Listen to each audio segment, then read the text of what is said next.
మహమ్మదోసయ్య గారు అనే యొక్క సాక్ష్యము పంచుకుంటారు. ఆయన దేవుని యొక్క సేవలోకి వచ్చి 20 సంవత్సరాలు గడిచిపోయి 21వ సంవత్సరంలోకి దేవుడు జయకరంగా ఆయన్ని నడిపించారు. అందు నిమిత్తం చిన్న సాక్ష్యం చెప్పవచ్చున్నారు.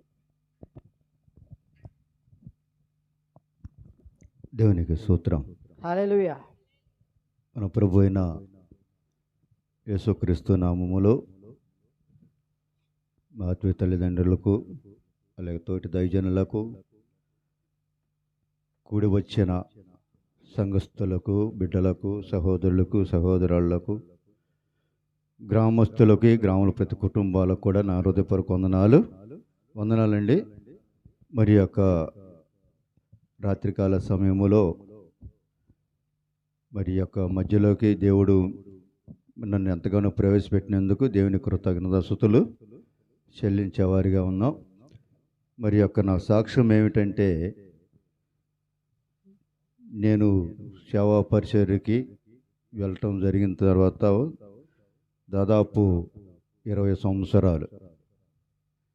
అయితే ఈ 20 సంవత్సరాల్లో దేవుడు నన్ను ఎందుకు వెళ్ళమన్నాడో, ఎందుకు ఆయన పని చేయమన్నాడో అది దేవునికి మాత్రమే తెలుసు. అయితే నాకు మాత్రం ఏమీ తెలియదు. కానీ నేను పైరూపాన్ని చూస్తున్నాను, దేవుడైతే అంతరంగాన్ని చూస్తూ ఉన్నాడు. అయితే నేను మీ మధ్యలో ఉంటా, మీ అందరికి కూడా తెలుసు, నేను మీకు అందరికీ తెలిసిన వాడినే. అయినప్పుడు కూడా నేను దేవుడికి ఎందుకు లోబడ్డాను, ఎందుకు భయపడ్డాను అంటే, నా పట్ల దేవుడి చిత్తం ఏదో ఉంది అని దేవుడే నన్ను పట్టుకున్నాడు. నేను ఎందుకు నిమిత్తం వెళ్తుంటే కారణం కూడా ఎందుకంటే, నా పట్ల దేవుడు ఒక మేలు, గొప్ప మేలు చేశాడు. ఆ మేలు ఏంటయ్యా అంటే, దేవుడు మరి మా పాపకి మాటలు లేనప్పుడు దేవుడు మరి నన్ను ప్రేమించి బిడ్డకు మాటలు ఇచ్చాడు. హల్లెలూయా. ఎవరి వల్ల కాల, డాక్టర్ల వల్ల కాల, ఎవరి వల్ల కూడా రాల. 12 సంవత్సరాలు దేవుడు పిల్లకి మాటలు లేవు. ఆ పాప మాటలు లేపటోడికి దేవుడు నా పని చేయమంటే, మరి నేను మా అమ్మగారు మరి బిడ్డలను తీసుకొని నేను గన్నవరం గ్రామంలో మరి మా ఆత్మీయ తండ్రి దగ్గరికి నేను వెళ్ళటం జరిగింది. అయితే అక్కడికి వెళ్ళిన తర్వాత నాకు ఒక డౌటు. ఎందుకంటే దేవుడి విశ్వాసం ఉంది కానీ డౌట్లు ఎక్కువ మనకి కదండి. డౌట్లు ఎక్కువ కాదా? డౌట్లు అవుట్లో అయిపోతాయి, అవునండి. అయితే డౌటు, నువ్వు నా పని చేస్తే నేను నీ పని చేస్తానని దేవుడు చెబుతూ ఉన్నాడు. చెబుతూ ఉంటే నా పని నువ్వు చేసేదేంటి, నీ పని నేను చేసేదేంటి అనేది ఒక డౌటు. సరే, ప్రార్థనే. మా తండ్రి గారు, ఆత్మీయ తండ్రి గారు, దేవుడు నీ పట్ల కార్యం చేయబోతున్నాడయ్యా, నీ డౌట్లు ఉంటే తీర్చుకొని ఆ డౌట్లు పక్కన పెట్టి విశ్వాసంతో ప్రార్థన చేయమన్నాడు. హల్లెలూయా. ఎప్పుడైతే అలా మా అమ్మగారు నేను ప్రార్థన చేయటం మొదలుపెట్టామో, దేవుడు పాపకు ఆటోమేటిక్గా పాప మాటలు ఇచ్చాడు. హల్లెలూయా. అయితే అప్పుడు నేను నీ పని నేను చేస్తానయ్యా, నీ పని నేను చేస్తా అంటే, చావు అనేది ఏంటంటే సావు లాంటిది. చావు అంటే సావు లాంటిది అన్నమాట అని పెద్దలు చెబుతున్నారు. పెద్దలు చెప్పినా, ఎవరు చెప్పినా, ఏం చెప్పినా, ఎందుకంటే దేవుడు నా పట్ల ఇంత కార్యం చేశాడు, నేను ఏం చెల్లించాలి? దావీదు అంటాడు. ఏమంటాడు చెప్పండి?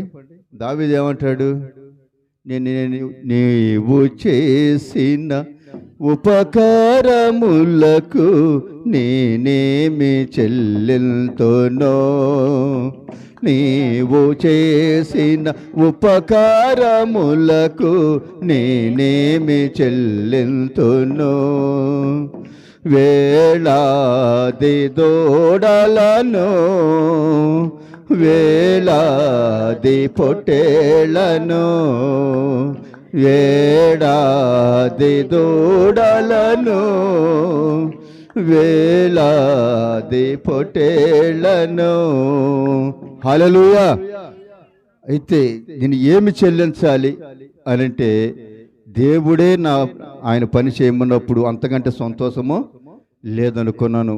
అయితే ఈ 20 సంవత్సరాల నుంచి కూడా మరి కొంత సమయము మీ మధ్యలో నేనున్నాను, మరి కొంత సమయం ఈ మధ్యలో మేము లేము. మరలా దేవుడు మళ్ళీ ఈ సమయానికి దేవుడు మీ యొక్క మధ్యలో మమ్మల్ని అందరూ కూడా క్షేమంగా ప్రవేశపెట్టాడు. ఎందుకంటే నేను ఎక్కడున్నాను అని అంటే ఏకాంతము. ఏకాంతం అనేది మీకు అందరికీ తెలిసింది. ఏకాంత ప్రార్థన ఎవరు చేశారు? ఎవరు చేశారమ్మా? ఏమండి, ఎవరు చేశారు? యేసు ప్రభువారు చేశాడు. అయితే ఏకాంతానికి వెళ్ళమన్నాడు.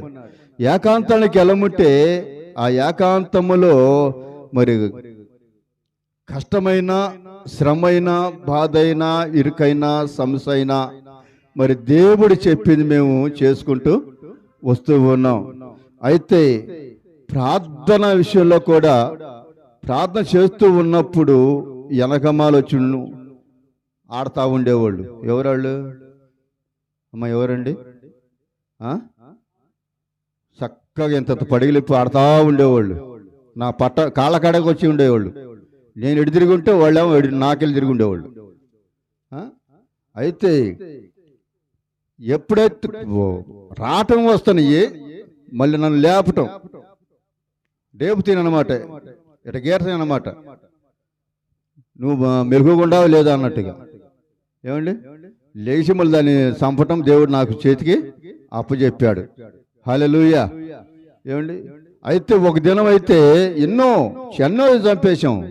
కానీ ఒకసారి అయితే నేను ఇలాగే మోకరించి ప్రార్థన చేస్తూనే ఉన్నాను. నా తల మీదకి వచ్చింది చక్కగా, ఇంత తిప్పింది,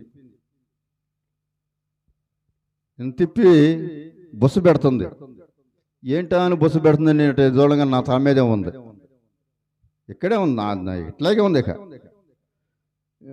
కానీ అంత ఇసుక పురుగుల్లో కూడా నన్ను దేవుడు ఆ ఇసుక పురుగులకు అప్పచెప్పాలి. వాటినైతే దేవుడు నాకు అప్పచెప్పాడు, కానీ నన్నైతే దేవుడు మమ్మల్ని అక్కడ వాటికి చెప్పాల. అయితే ప్రేమని దేని బిడ్డలారా, మరి 20 సంవత్సరాల నుంచి కూడా ఈ సేవ పరిసరలో కష్టమైన, బాధ అయినా, ఇరుకైనా ఎన్నో సమస్యలు ఎదురైనాయి. కానీ మరి భరాయించుకుంటూ ప్రార్థన చేసుకుంటుంటే దేవుడే ఆ సమస్యలను చిడిపిస్తూ వచ్చాడు. భక్తుడు అంటాడు, నాదోనె చిన్నదయ్యా అలలు తాకిడికి అల్లాడుచున్నదయ్యా,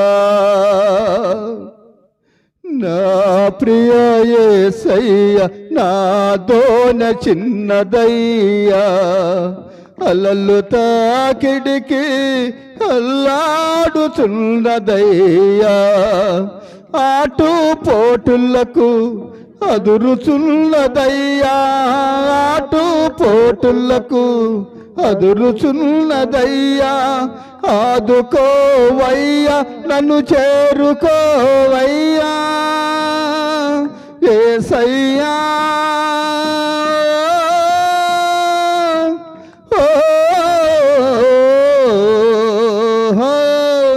యేసయ్యా యేసయ్యా మెస్సయ్యా మెస్సయ్యా, యేసయ్యా యేసయ్యా మెస్సయ్యా మెస్సయ్యా, నా ప్రియ యేసయ్యా నాదోనె చిన్నదయ్యా. హల్లెలూయా. నా దోనె చిన్నదయ్యా, నా దోనె అలలకు ఆటుపోటలకు అల్లాడిపోతుందయ్యని ఇలాగే ప్రార్థన చేసుకుంటూ ఎన్నో అవంతరాలు వచ్చినాయి, ఎన్నో కష్టాలు, శ్రమలు వచ్చినప్పుడు కూడా, ఎందుకంటే ఒక శ్రమ వాళ్ళకు మేలు అనేది ఉందని గ్రహించమంటాడు ప్రభు వాక్యము. అలాగే ఒక మేలు ఉందేమో, దేనివల్ల వచ్చిందో శ్రమ, దేనివల్ల వస్తుందో ఈ కష్టము అని ఆయన అనుకొని ప్రార్థన చేసుకున్నప్పుడు దేవుడే అలా శ్రమల నుంచి, విరుకుల నుంచి, సమస్యల నుంచి ఇడిపించిన వాడుగా ఉన్నాడు. హల్లెలూయా, హల్లెలూయా. మరి యొక్క రాత్రికాల సమయంలో మరి బిడ్డలను గత రాత్రి మరి ఈ యొక్క స్థలములో నా అభిషేకించిన కూడికగా పెట్టుకోవాలి, మరి ఏమి లేని వారుగా ఉన్నాం, దేవుడు మరి ప్రార్థన పెట్టమన్నాడు అనేని. ఎందుకంటే నేను సంవత్సరానికి ఒకసారి మరి ఈ యొక్క అభిషేక నిమిత్తము ప్రార్థన జరుపుకుంటూ వస్తాము, దేవుని స్తుతిస్తూ వస్తాను. అయితే ఈ సంవత్సరము మధ్యలో కొన్ని మరి ఏకాంతంలో ఉండటం వల్ల కొన్ని సమయాలు స్తుతించాం, కొన్ని సమయాల్లో కూడా మరి అక్కడి వరకే కొంచెమే గానే దేవుడు కొద్దిమందిగా దేవుడు స్తుతించడానికి అట్ట అవకాశం ఇచ్చాడు. మరి నిన్నటి రోజు అయితే మరి దేవుడు స్తుతించాలి అని మా శిశురాళ్ళకి చెప్పినప్పుడు వాళ్ళు వచ్చి ఇక్కడే పెట్టాలి అని వాళ్ళందరూ కూడా చెప్పుకున్నప్పుడు మరి అమ్మ మరి ఏం చెప్దాం అన్నప్పుడు వెళ్ళి మన అందరిని కూడా వాళ్ళకి చెప్దాం, సంఘస్థులకు అందరికి చెప్పుకుందాం, దేవుని స్తుతి అందరూ కూడా స్తుతిద్దాం అని చెప్పినప్పుడు మరి మా శిశురాళ్ళు మరి శిష్యులు వీళ్ళందరూ కూడా మాట్లాడుకున్న తర్వాత వారు వచ్చి చెప్పారు. వారు వచ్చి చెప్పిన తర్వాత కొంతమంది మన సంఘస్థుల్లోనే మరి ఆత్మీయులే కానీ, బంధువులే కానీ, తోడుబుట్లే కానీ, రక్షబంధులే కానీ అందరు కూడా మరి సహకరించి దేవుడికి ఇచ్చేయి ఇస్తూ వారి సహకారంతో దేవుడు మరి ఈ దినాలు వాళ్ళందరికి కూడా ఇక్కడ సమకూర్చి మరి ఈ పరిచర్య చేయటానికి, ఆ యొక్క ప్రేమ విందు చేయటానికి దేవుడు ఎంతగానో దేవుడు కరుణించిన వాడిగా ఉన్నాడు. మరి వాళ్ళందరూ కూడా వారి కుటుంబాలు కూడా దేవుడు దీవించును గాక. ఆమేన్. మరి ఎందుకంటే సమయం లేదు గనక నాకు సాక్ష్యం ఇంకా ఉంది. దేవుడి చిత్తం అయితే మరోసారి చెప్తాను. మరి సమయము చాలా దూరం నుంచి దైవజనులు వచ్చి ఉన్నారు గనక మరి సమయాన్ని వారికి ఇద్దాం. మరి దేవుడి చిత్తం అయితే మరోసారి చెప్పుకుందాం. చిన్న ప్రార్థన. మహాగణుడ, మహాపరిశుద్ధుడా, ప్రేమ గల దేవ, నీ ఘనపైన పాదాలకు వందనాలు, స్తుతులు, స్తోత్రాలు చెల్లిస్తూ ఉన్నావు తండ్రి. రాత్రికాల సమయంలో కొద్ది మాటల ప్రభువా మీరు మాతో పంచుకున్న విధానం బట్టి నీకు వందనాలు, స్తుతులు, స్తోత్రాలు. ఇదిగో తండ్రి, ఇక్కడ చేరుకున్న ప్రతి బిడ్డలు, పరిచయం చేసిన బిడ్డలను ఇదిగో తండ్రి ప్రతి బిడ్డను కూడా జ్ఞాపకం చేసుకోండి. సంఘస్థుల బిడ్డలు ప్రతి ఒక్కరిని కూడా మీరు పేరు మీరు దీవించి ఆశ్రయించమని, నీ నామరికి మహిమ పొందమని యేసు క్రీస్తు నామములో కోరుచున్నాం తండ్రి. ఆమేన్. మీ అందరికీ వందనాలమ్మా, మీ అందరికీ వందనాలు. దేవునికి స్తోత్రం. దైవజనులు తన సాక్ష్యాన్ని పంచుకున్నారు. అలాగే వాక్యం మీతో మన మధ్యలో ప్రేతురు గారు ప్రార్థన చేస్తారు. అందరూ ఏకీభవిద్దాం. దేవుడికి స్తోత్రం. జీవం కలిగిన తండ్రి, జీవాధిపతి అయిన దేవ, ఈ శ్రేష్టమైన దినములకు వేలాది వందనాలు, స్తుతులు స్తోత్రాలు నాయన. ఇదిగో మమ్మల్ని మధ్యలో పెవ నీ దాసుడు పెవ మధ్యలో పెవ మమ్మల్ని అందరినీ కూడా చేర్చిన విధానాన్ని బట్టి తండ్రి నీ కోట్లాది వందనాలు, స్తుతులు స్తోత్రాలు. వచ్చిన బిడ్డలను మీరు జ్ఞాపకం చేసుకోండి నాయన. ఆయా దూర ప్రాంతం నుంచి పెవ అయా నీ దాసుని పెవ ఎంతగానో పిలుచుకొచ్చారు, వందనాలు.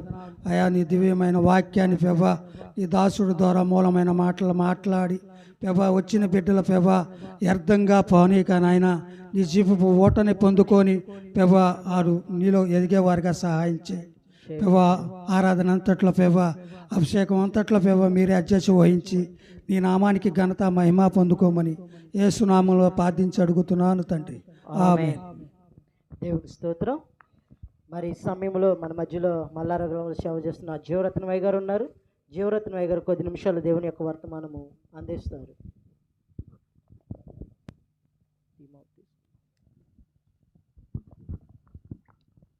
Praise the lord. దేవునికి స్తోత్రం. బిగ్గరగా రెండు చేతులు ఎత్తి ప్రభు నామాన్ని మహింపరుద్దాం. హల్లెలూయా, హల్లెలూయా. ఇంకా గట్టిగా చెప్దాం, దేవునికి స్తోత్రం. ఇంకా కొంచెం పెంచవచ్చు సౌండ్. హల్లెలూయా, హల్లెలూయా. మంచిది ప్రియులారా, మన ప్రభువును రక్షకుడైన యేసుక్రీస్తు వారి నామములో మీ అందరికి కూడా నా హృదయపూర్వకమైన వందనాలు తెలియజేయుచున్నాను. నాకు ఇటు సమయాన్ని ఇచ్చిన మరి అధ్యక్షుల వారికి, నా ఆత్మీయ తండ్రికి, మా ఆత్మీయ తాతగారికి కూడా, ఇక్కడ చేరి కూడా వచ్చిన ఆత్మీయ సోదరులకు, సోదరి మనులకు అందరికి కూడా హృదయపూర్వకమైన వందనాలు తెలియజేయుచున్నాను. దేవునికి స్తోత్రం. బిగ్గరగా చెప్తారు ఒక్కసారి హల్లెలూయా. మంచిది. చూడండి ప్రియమైన దేవుని బిడ్డలారా, దేని గురించి మరి మా ఆత్మీయ తండ్రి గారు సాక్ష్యం చెప్పారు చెప్పండి చెప్పండి. కొందరే చూస్తున్నారంటే ఇక్కడ కొందరే ఉన్నట్ట లేకపోతే అందరూ ఉన్నట్ట? మరి కొంచెం చెబితే ఏం పోయా? తనకు కలిగిన కుమార్తెను బట్టి, కలిగిన ఇబ్బందిని బట్టి ఇక సేవ లెక్కలు ఇంకా చాలా ఉన్నాయి. కానీ సమయము క్లుప్తంగా, ఈరోజు మీరు కూడా పాటలు పాడాల్సిన చాలా మంది ఉన్నారు. కానీ ఏంటంటే సమయానికి అనుకూలంగా నడుద్దామని దయచేసి ఎవరు కూడా బాధపడవద్దు. దేవునికి స్తోత్రం. కనుక ప్రియమైన దేవుని బిడ్డలారా, మరి మా ఆత్మీయ తండ్రికి, ఇక్కడ కూడిన మా ఆత్మీయ తండ్రి గారు, ఇతనికి మొత్తము 10 మంది కొడుకులు కుమారులు. కానీ మొత్తం ఎంతమంది? అదేంది ఉందో ముగ్గురే అన్నాడు చూస్తున్నారా? ఏమండి, మేమందరము కూడా ఆత్మీయులు. ఇక్కడ ఉన్న కొందరు రాలేదు, గల కారణాలు కొన్ని ఉన్నవి. ఏదైనప్పుడు కూడా మరి దేవుడు ఈ రోజున ఈ స్థితిలో మా యొక్క ఆత్మీయ తల్లిదండ్రులు ప్రార్థన వలన, వారు కాచే కన్నీరు ప్రార్థన వలన ఈ రోజున మేము కొన్ని స్థలాల్లో, కొన్ని చోట్ల సేవలు మేము ఫలించగలుగుతున్నాం. దేవునికి స్తోత్రం. ఒక వ్యక్తి ఫలించాలి అంటే ఏది కావాలి చెప్పండి? అమౌంట్ కావాలంటే ఏది కావాలో తీసుకెళ్తాం కదండి. ఈ చెప్పరేందండి? ప్రార్థన అవసరం. మన ప్రార్థన కొంత ఎత్తు అయితే మన సంఘ కాపరి చేసే ప్రార్థన ఇంకా ప్రాముఖ్యమైనది. దేవునికి స్తోత్రం. చూడండి, ఒక దేవుడు సేవకుని ఎందుకు పుట్టిస్తాడు చెప్పండి? మీరు చెప్పండి అమ్మా, చెప్పండి అమ్మా. కుసేపు నాతో మాట్లాడండి. ఇళ్ళ దగ్గర ఇప్పుడు దాకా మాట్లాడుకున్నాం, అటు ఇటు మాట్లాడాక అడిగినప్పుడు మాట్లాడండి. నేను రిప్లై ఇస్తా, మీరు సప్లై చేయండి. నేను సప్లై చేస్తే మీరు ఇవ్వండి. ఇస్తారా? చెప్పండి. మరి ఎందుకు దేవుడు తన సేవకుని పుట్టిస్తాడు చెప్పండి? మీకు తెలిసి చెప్పండి. మనం అందరూ ఆత్మీయులమే, దేవుని వాక్యం ఎరిగిన వారమే, దైవ చిత్తం తెలిసిన వారమే. చెప్పండి, అందరు చెప్పండి, గట్టిగా చెప్పండి. దేవునికి స్తోత్రం. ఇంకా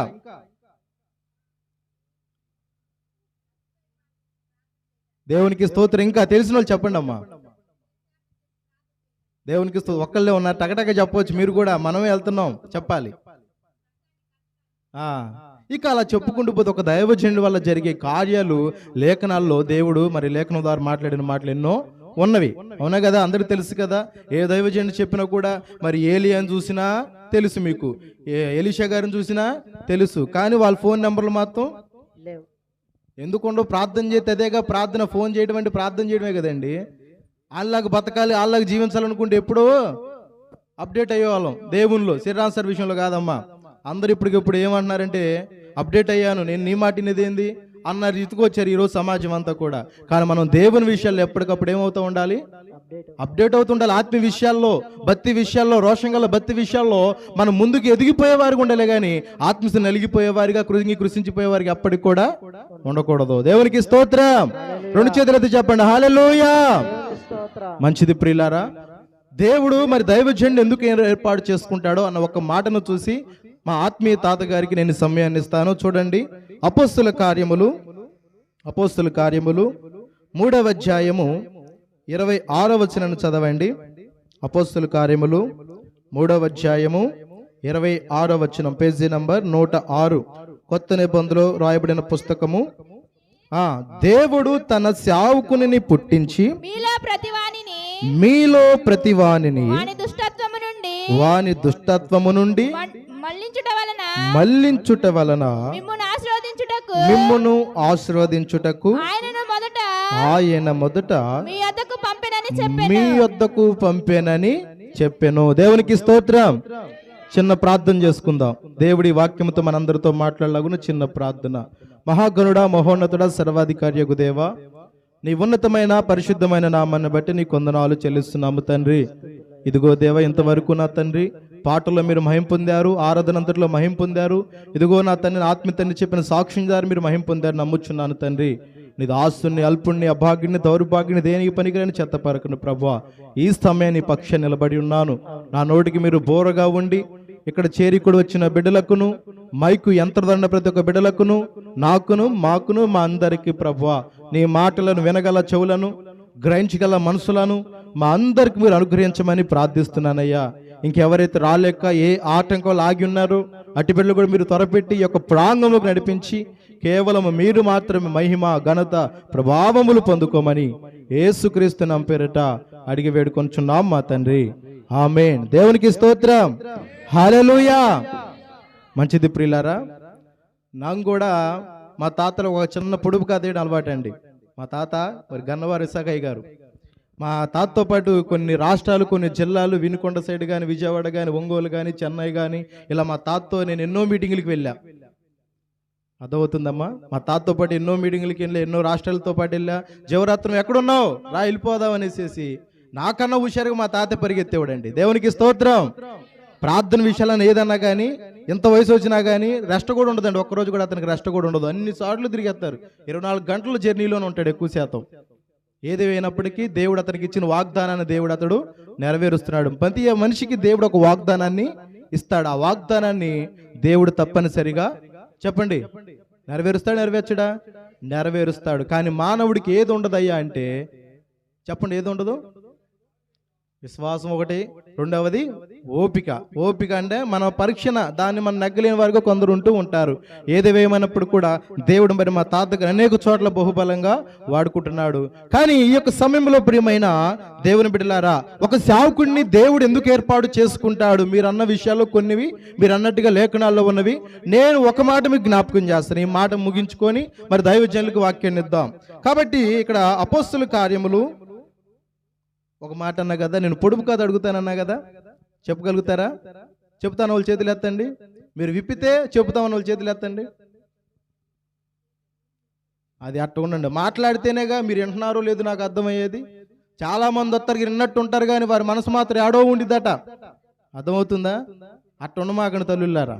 కొంచెం మనసులు మీ మనసులు ఇక్కడ పెట్టండి. ఇంత ఈ పరిగ్రహంలో ఉంచండి, అంతకు మించి దాటిపోమాకండి. సరే, నేను వేసే ప్రశ్న అందరికీ తెలిసిందే కానీ టక్మని చెప్పగలుగుతారు. వినండి శ్రద్ధగా. అమ్మా నాన్న లేని దానిని అయినా నేను రాణి గారిని. హల్లెలూయా. అర్థమైందా? ఇంకోసారి చెప్పనా? అమ్మా నాన్న లేని దాన్ని అయినా నేను రాణిని. చెప్తారా? ఇంతసేపే దీని మీద చెప్పాలనుకుంటే చాలా సమయం పట్టింది. ప్రార్థన అయినాకేం చెబుతారా? ఇంకోసారి చెప్తా. అమ్మా నాన్న లేని దానిని అయినా నేను రాణి గారిని అనండి అందరూ. అమ్మా నాన్న లేని దానిని అయినా నేను రాణి గారిని. ప్రార్థన అయిపోయిన తర్వాత చెప్పాలి. దేవునికి స్తోత్రం. చూడండి, ఈ కొద్ది నిమిషాలు దేవుని వాక్యం విందాం. ఇక్కడ దేవుడు తన సేవకుని పుట్టించి మీలో ప్రతి వానిని వాని దుష్టత్వము నుండి మళ్లించుట వలన మిమ్మును ఆశీర్వదించుటకు ఆయన మొదట మీ యొద్దకు పంపెను. దేవునికి స్తోత్రం. చూశారు, ఇక్కడ ఒక సేవకుడిని దేవుడు ఎందుకు పుట్టిస్తాడు అయ్యా అంటే మొదటిది మీలో ప్రతి వానిని వాని దుష్టత్వము నుంచి మళ్లించుట వలన. దేవునికి స్తోత్రం. మొదటిది ఏంటట? దుష్టత్వం. ఎవరు దుష్టులు చెప్పండి? కీర్తన గ్రంథంలో ఉన్న మొదటి అధ్యాయం మొదటి వాళ్ళు దుష్టులే కానీ మేం కాదన్నట్టే చూస్తున్నారు. చెప్పరేంది? చెప్పండి అమ్మా. వాళ్ళు దుష్టులు కానీ మేం కాదన్నట్టు చూస్తున్నారు. మరి చెప్పండి అమ్మా. దేవునికి స్తోత్రం. ఇప్పుడు ఆజ్యంలో ఉన్న వాళ్ళు దుష్టులే, మనం కూడా దుష్టులమేనా? దుష్క్రియలు చేయు ప్రతి ఒక్కరు కూడా దుష్టులే. గమనించండి, అది ఎంతలా వ్యక్తి అయినా సరే, పదవి కలిగిన వ్యక్తి అయినా, పదవి లేని వ్యక్తి, ధనికుడైనా దరిద్రుడైనా, ఎవరైనా దేవుని దృష్టిలో సమానులే. ఎందుకంటే పక్షపాతాలు దేవుడికి ఉండవు. ఈనాడు డబ్బును బట్టి పక్షపాతాలు మానవుడు చూపిస్తాడు. కలిగిన ఆస్తి అంతస్తును బట్టి, మానవుడి పేరు ప్రఖ్యాతులు బట్టి పక్షపాతాలు తేడాలు చూస్తారు. రంగును బట్టి తేడా చూస్తారు, వస్త్రాలు బట్టి తేడా చూస్తారు, సిరి సంపదలు బట్టి తేడాలు చూపుతారేమో కానీ మనము ఆరాధిస్తున్న దేవుడు మాత్రం ఎన్నడూ నిన్నను నేడు ఏకరీతిగా అందరిని ఒకేలాగా ప్రేమిస్తాం. అంత చెప్పలు కూడా దేవుడు మనం మహిమపరుద్దాం. దేవునికి స్తోత్రం. అర్థమవుతుందా? ఆయనకి మాత్రం పక్షపాతాలు ఉండవు. చూసారా దేవుని ప్రేమ ఎంతదయ్యా అంటే దుష్టత్వములో ఉన్న వాడిని కూడా విడిపించడానికి ఆయన ప్రయాస. అర్థమవుతుందా? ఆయన ప్రయాస ఏంటమ్మా? దుష్టత్వములో ఉన్న వాళ్ళను కూడా విడిపించడానికి ఆయన ప్రయాస. అందుకని దేవుడు యేసుక్రీస్తు వారికి లోకానికి వచ్చిన తర్వాత తన పని తాను ముగించుకు వెళ్ళిన తర్వాత ఆ బాధ్యత ఎవరికి ఇచ్చారయ్యా అంటే ఒక దైవజనుడికి ఇచ్చాడు. దేవునికి స్తోత్రం. ఆ దైవజనుడు ఆయన వాక్య ప్రకారంగా ప్రజలు ఏం చేస్తాడు? దేవునిలోనికి నడిపించగలుగుతాడు. ఎందుకు నడిపించబడతాడయ్యా అంటే వారిలో ఉన్న దేన్ని దులపడానికి, చెప్పండి, దేన్ని దులపడానికి? బూజు దులపడానికి, మన హృదయాల్లో పట్టిన బూజుని దులపడానికి దేవుడు దైవజనుడి ఎన్నుకుంటాడు. చూసారా ప్రియమైన దేవుని బిడ్డలారా, ప్రతి ఒక్కరిని కూడా దుష్టత్వములో నుండి మళ్లించుటకు ఒకటి దైవజనుని దేవుడు పుట్టించాడు. మరి అలాంటి మాటలు మనం వింటున్నప్పుడు, దేవుని మాటలు వింటున్నప్పుడు మన హృదయంలో దుష్టత్వం నుంచి మనం విడుదల పొందుతున్నామా? ఆలోచించేయండి. ఉన్నారు ఇక్కడే, మంచిది, దేవునికి స్తోత్రం. చూడండి ప్రియమైన దేవుని బిడ్డలారా, ఇక రెండవది చదవండి అమ్మ. అక్కడ మొదటిదైతే దుష్టత్వంలో నుండి మళ్లించుటకు దేవుడు తన సేవకుణ్ణి, చెప్పండి, ఎన్నుకున్నాడని మనము లేఖనాలు స్పష్టంగా మనం మాట్లాడగలిగాం. రెండవది, అందరు చెప్పండి, మిమ్మును ఆశీర్వదించడానికి. ఎవరిని? చెప్పండి, ఎవరిని? అందరు చెప్పండి. కొందరే చెబుతున్నారు. మమ్మును, ఇక్కడ చేరి కూడా వచ్చిన మనలను, మైకి అందరూ ఉన్న ప్రతి ఒక్క బిడలకును, సర్వలోక మానవాళి అందరికి కూడా ఏం చేస్తాడు? ఆశీర్వదించడానికి దేవుడు పిలుచుకున్నాడు. దేవునికి స్తోత్రం. ఒకటి, దుష్టత్వములో నుంచి, అనగా దుష్టక్రియలకు ఎవరైతే బానిసలై ఉన్నారో వారి క్రియల నుంచి, వారి వాంఛల నుంచి దేవుని పక్షాన దైవజనుడు, మరి మాకు ఆత్మీయ తండ్రి గారైతే ఏకాంత స్థలములో ప్రార్థన చేస్తూ ఉంటారండి. ఎందుకంటే వారు ఏ టైంలో వచ్చినా కూడా చూసుకున్న 3 గంటల వరకు వారు ప్రార్థన చేస్తూ ఉంటారు. దేవుడిచ్చిన బాధ్యత ప్రకారంగా, దేవుడిచ్చిన ఆత్మల ప్రకారంగా భారముతో ప్రార్థన చేస్తూ ఉంటారు మా ఆత్మీయ తండ్రి గారు. చూడండి ప్రియమైన దేవుని బిడ్డలారా, ఎందుకు ఈ విషయాన్ని చెప్తానంటే, మనం అభివృద్ధిలోకి రావాలన్నా, అభివృద్ధిలోకి చెందాలన్నా కూడా ఇక్కడ ఎవరికి మనం లోబడాలి? చెప్పండి, దేవునికి, తర్వాత దైవ జనులకు మనము లోబడాలి. దేవునికి స్తోత్రం. మీ మాట వింటే నా మాట విన్నట్టు. ఏది ఇప్పుడు నేను మీ వింటే నేను అన్నట్టేనా? చెప్పండి అమ్మా. నేను వింటే ఇప్పుడు మీరు అన్నట్టు, మీరు అన్నారుగా, అట్ట కాదయ్యా అని మాట్లాడండి అమ్మ తల్లులారా. కొందరే చదువుతున్నారు, నాకు అందరు చెప్పట్లా. అంటే సగం మంది నిద్రపోతున్నారు ఏంది ఈ టైంలోనే? మరి చెప్పండి, మిమ్మును, అది దేవునికి స్తోత్రం. మీ మాట వినువాడు నా మాట విన్నట్లే. అంటే దేవుని మాట వినాలి అంటే ముందు దైవజనుల మాట వింటే మనము దేవుని మాటలు విన్నట్లే అనేసి లేఖనాలు బల్లగుద్ది చెప్తున్నాయి. కానీ నాడు మనం ఎలా ఉంటున్నాం? నిరాకరించే వారికి ఉంటున్నామా, లక్ష్య పెట్టే వారికి ఉంటున్నామా అన్నది మనము పరిశీలన చేసుకోవాలి. దేవునికి స్తోత్రం. కాబట్టి రెండవదట, ఆశీర్వదించడానికి దేవుడు తన సేవకుణ్ణి పుట్టించాడు. ఒక వ్యక్తిలో మనము చూడాల్సినది చదువో, పేరో, ప్రాఖ్యతో, పదవో కాదు. మనం చూడాల్సింది దేవుని ఆత్మ కలిగిన వాడు ఉన్నాడా లేడా. గమనించండి, బబులోను దేశంలో ఒక కల భావం వచ్చిపోయి నెబుకద్నెజరుకి జ్యోతిష్కులు పనికిరాలా, జాతకాలు చెప్పేవాళ్ళు పనికిరాలా. దేనికంటారు? ఆ కళ అల్లితే అల్లే కథ రాజు నమ్మే స్థితిలో మాత్రం లేడు. ఆ స్కోపులో అయినా అతను మర్చిపోయిన కళ భావం అతనికి జ్ఞాపకం చేయకపోతే, అబ్బా వింటున్నారా, ఇక మన చుట్టుపక్కల ఎవరైతే ఉన్నారో జ్యోతిష్కుల్ని రేపే వాళ్ళని ఏం చేయాలా? చెప్పండి అమ్మ, అందరూ తెలుసు, చెప్పండి. చంపేయాల్సిందే, ఉండటానికి వీలు లేదు అని అంటే వీరి ప్రాణములు కూడా రక్షిస్తానికి, ఒక అన్యుల ప్రాణాలు కూడా, దేవుని ఎరగిన వారి ప్రాణాలు కూడా రక్షించడానికి దానియేలుకి దేవుని ఆత్మను అనుగ్రహించాడు. దేవునికి స్తోత్రం. ఈనాడు మనుషుడు ఏ రూపాన్ని చూస్తాడు? చెప్పండి అమ్మా. పై రూపాలు, పై అందచందాలు చూసి మంచివాడని అంచనాతో వాడే నెక్స్ట్ నిన్ను ముంచేస్తాడని మాత్రం నీకు తెలియదు. తెలుసా? తెలియదు. అంటే పై రూపాలు చూసి మనం మోసిపోయేవారు మాత్రం ఉండకూడదు. అందుకనే అందరూ, రాజైన వాడందరూ కూడా, మంత్రులైన వారందరూ కూడా జనులు మొఖాలు చూశారు. ఆ వీడేం చెబుతాడేమో అంటే ఒక్కరు కూడా చెప్పలేదు. రాజా అదేమి లేదు, ఇలా వచ్చింది అలా పోయిందిలే, అది ఇంకోటి ఇస్తాడులే అన్నట్టు చెప్పి కవరింగ్ చేస్తున్నారే కానీ అర్థం మాత్రం చెప్పే ఒక్క నాదుడు లేడు. అందుకనే ఇతని వల్లే దేవతల ఆత్మ కలిగిన వాడు ఉన్నాడా అని ఏ షేపులో చూడగలుగుతాం? దానియేలు దగ్గర కూడా చూడగలుగుతాం. అంటే దేవుడు ఆత్మస్వరూపి, మనము ఆరాధించేవాడు ఆత్మైన దేవుడు. ఆయన ఆరాధించేవారు ఎలా ఆరాధించాలని చెప్పింది లేఖనాలు? ఆత్మతోను సత్యముతోను ఆయనను ఆరాధింపవలను కదా అని ఉందా లేదన్నమాట. అందుకని ఈ రాజు అయితే పై రూపాన్ని చూశాడు. వీడు చూస్తేనేమో చిత్తపరుగులు ఏడుకునే వాళ్ళలాగా ఉన్నాడు, రోడ్డు మీద కాగితాలు ఏరుకునే వాళ్ళకి ఈడా చెప్పేది అనేసేసి రాజు అంచనైతే, రాజా నాకు ఒక్క చెప్పండి ఈ మాటలు మనం చాలాసార్లు అడుగుతాం, దైవజనులైనా లేదా తల్లిదండ్రులైనా బిడ్డలైనా. ఏ మాట చెప్పండి అమ్మ అందరూ, ఏ మాట? ఒక్కసారి నాకు ఒక అవకాశాన్ని ఇయని బతిలాడతాము, మళ్ళీ అదే పని చేస్తాం. చేయనని చెప్పేస్తావు, మళ్ళీ అదే చేస్తావు. అంటే మాటను మనిషి ఏం చేసుకోలేకపోతున్నాడు, నిలబెట్టుకోలేక త్రొట్టిల్లిపోయేవాడిగా ఉన్నాడు. అందుకని లేఖనాలు ఇలా చెప్పాయి, ఆకాశాలు గతించినా భూమి గతించినా నా మాటలు ఏమాత్రమును గతించవు. చూశారు కదా. కాబట్టి అలాంటి వారికి మనం ఉండాలి. దేవుడు ఏ రీతిగా అయితే ఈ లోకానికి వచ్చి మనిషి కుమారుడికి వచ్చి తన మాదిరిని కనిపించాడో, మనం మన కుటుంబీకుల్లో కావచ్చు, సమాజంలో కావచ్చు, సంఘస్థుల్లో కావచ్చు, మనము దేవుని మాదిరితనమును ఏం చేయాలా?